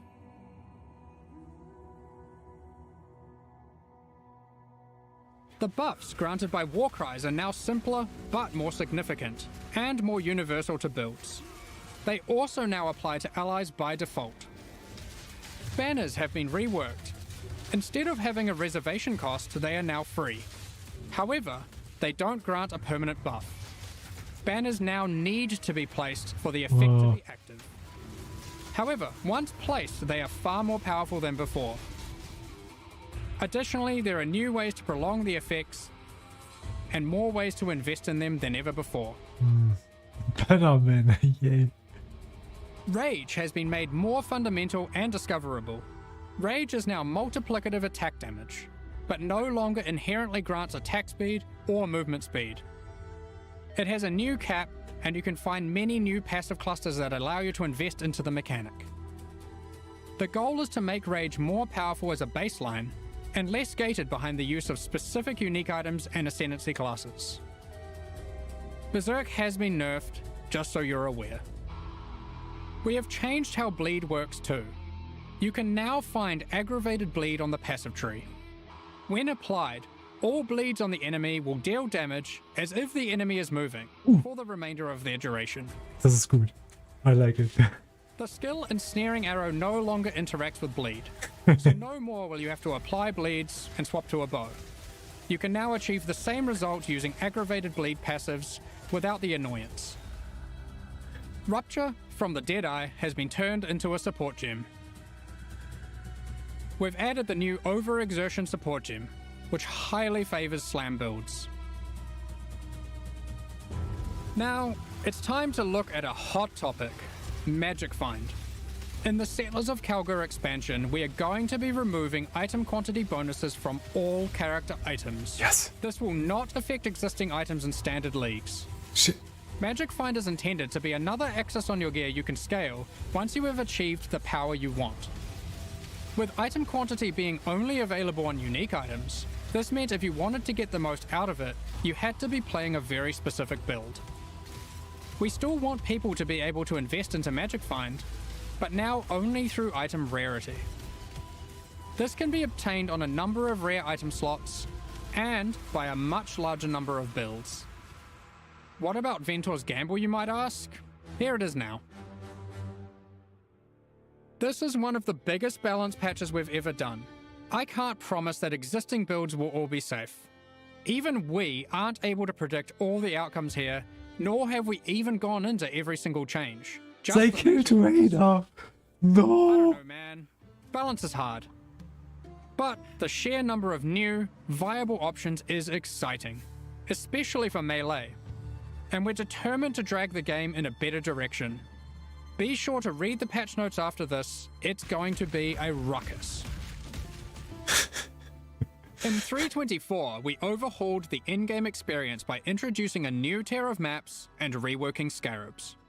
We want to continue to improve these systems and introduce more exciting in-game content every league. 325 is no exception. Let's check out the myriad of changes coming in Settlers of Kalgur. First up, we are changing many scarabs. We won't go into too much detail here to avoid getting lost in the weeds, but here's a few new ones. Be sure to check out the patch notes after this for more detail. We've also added an additional map device slot, which will be unlocked upon completing your first 10-way Maven encounter. This simply allows for more combinations of scarabs in maps, resulting in more difficulty and more rewards. This is on top of the existing additional slot that can be unlocked by completing your first Tier 17 map. There are now 6 map device slots in total.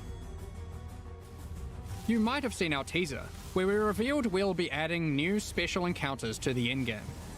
One such encounter is the Nameless Seer, lurking in Tier 16 and 17 maps. This NPC will give you a selection of unique items, and you can pick one for free. In Tier 16 maps, he now has an additional feature, where you can scry a map. This allows you to swap the divination card drops of the current map with another map on your atlas. Just one caveat, you cannot have the same map be in multiple swaps at the same time. If you want to undo your choice, you can use a scouring orb on either map on your atlas. We've also made some updates to a couple of leagues. Blight has been updated with some atlas passive skill changes, and double anointed amulets can now drop in Blight Ravaged maps. Ooh. We've also introduced a new type of oil that can only drop from Blighted and Blight Ravaged maps. Ritual has also been updated. You can now find one new and many reworked base types, new unique items, corpses you can use to raise as specters, and occasionally a fragment, granting access to the King in the Mist's boss fight from the Affliction League. Ooh. He will drop a number of unique items that were familiar from the league, but not that which was taken, as it is now that which was taken away. However, he now drops a different modular jewel that you might recognize from the Necropolis League.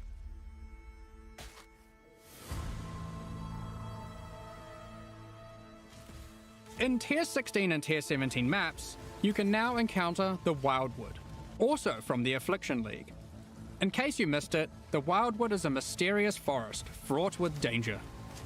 In the darkness, you will find magical wisps yearning for freedom. Upon releasing them, they will empower the monsters in your map, promising more danger but more rewards. You may also find random sentinels on the ground near the start of your maps, from the Sentinel League. They work in a similar way to before. They aren't items, but you can click on them and then they can be activated in that area at any time of your choosing. Upon activation, they will buff monsters around you, increasing their difficulty and rewards. And here's one for those who like to live dangerously. You may occasionally find a reflective mist from the Kalandra League. It has 2 outcomes. It could drop a jewelry item with randomly enhanced or inverted modifier values, or it can give a reflecting mist item, which can be used on an existing piece of jewelry to perform the same action at a time of your choosing.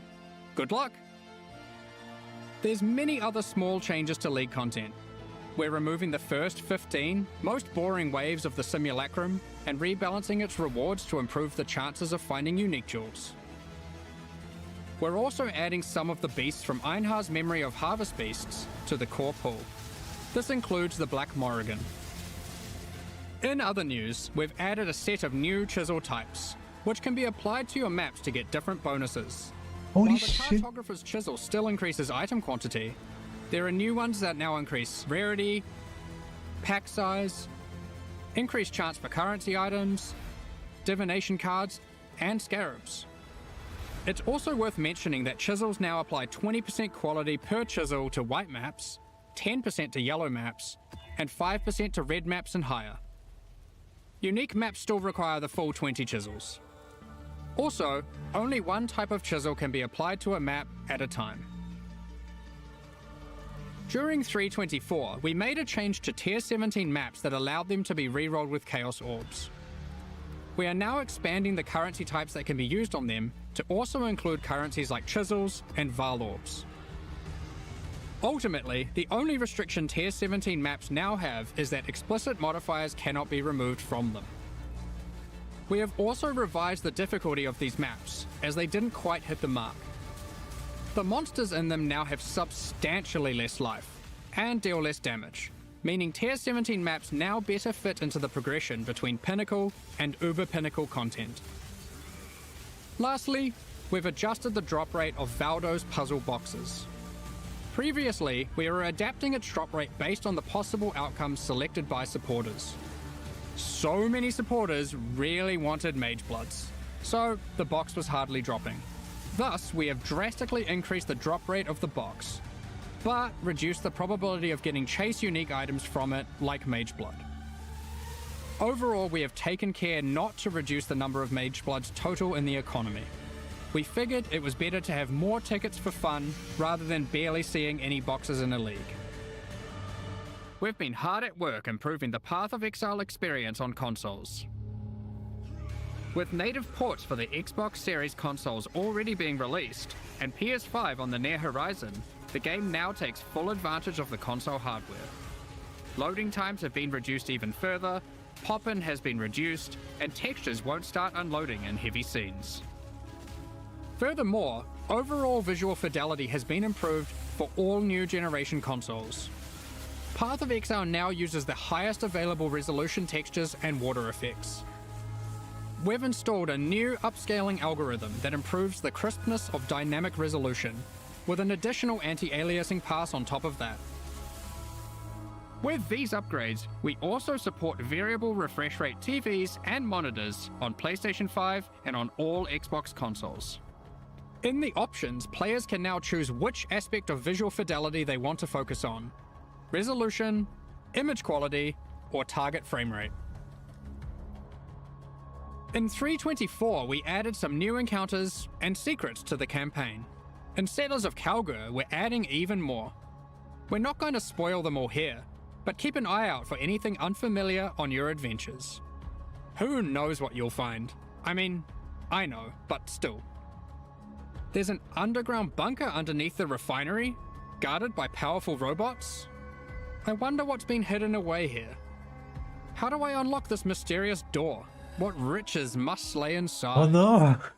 Blighted growths have appeared in the gardens and sewers of San.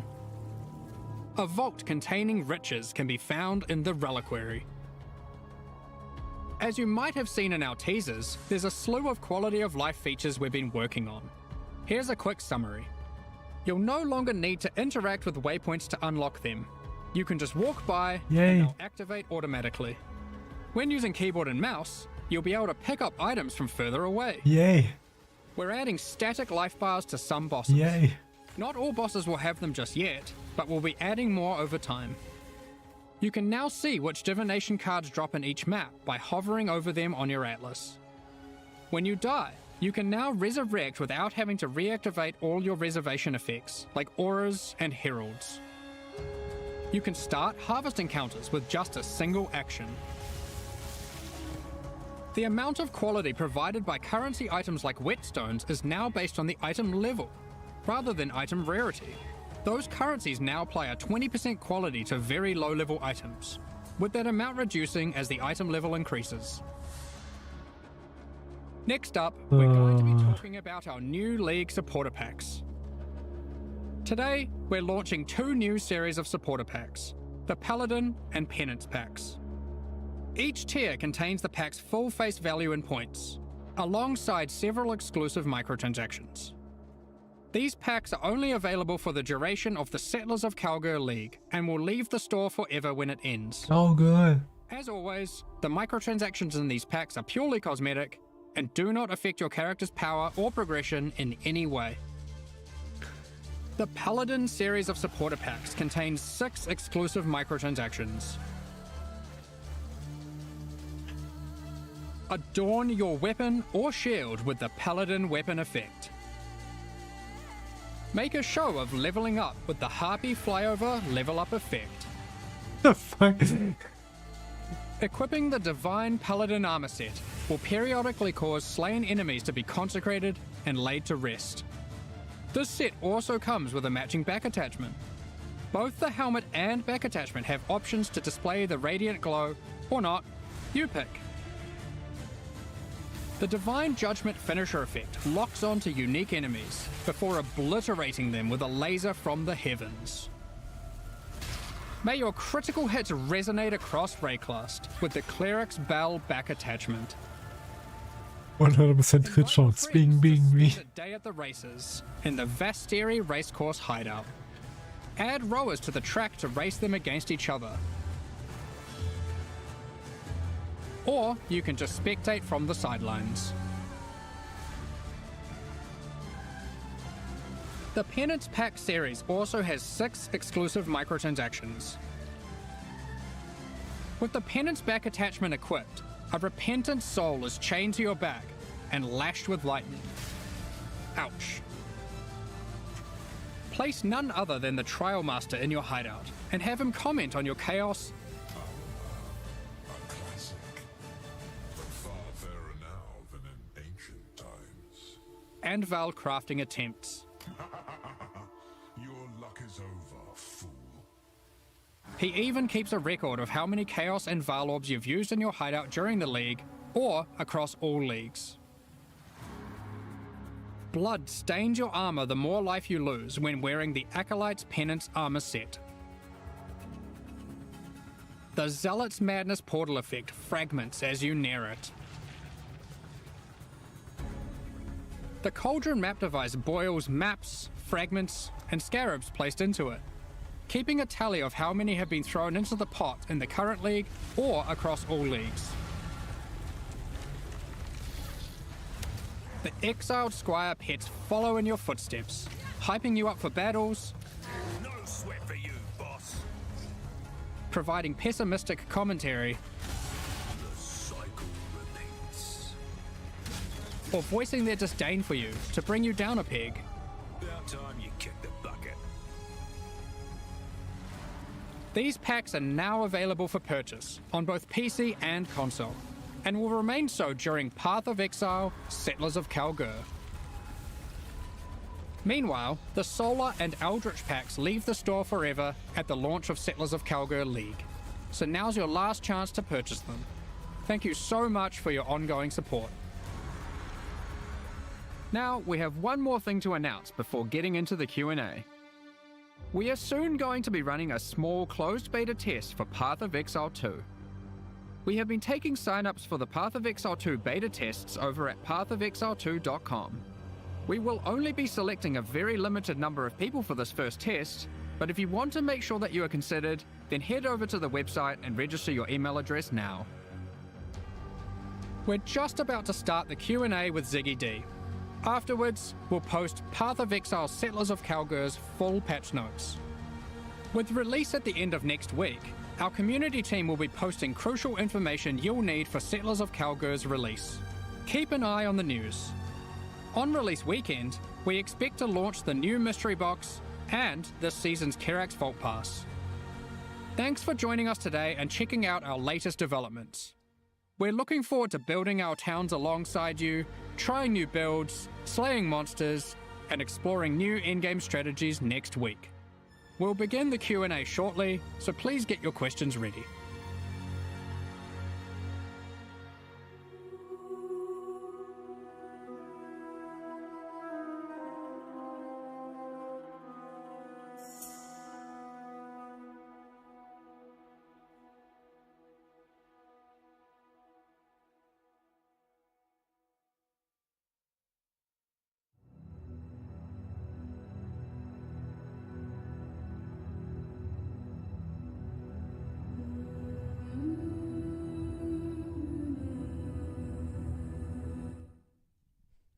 Good morning, Exiles. We are live from the Grinding Gear Games studios here in New Zealand. All three of us in person today for the first time ever for a very exciting and massive. It's very silent.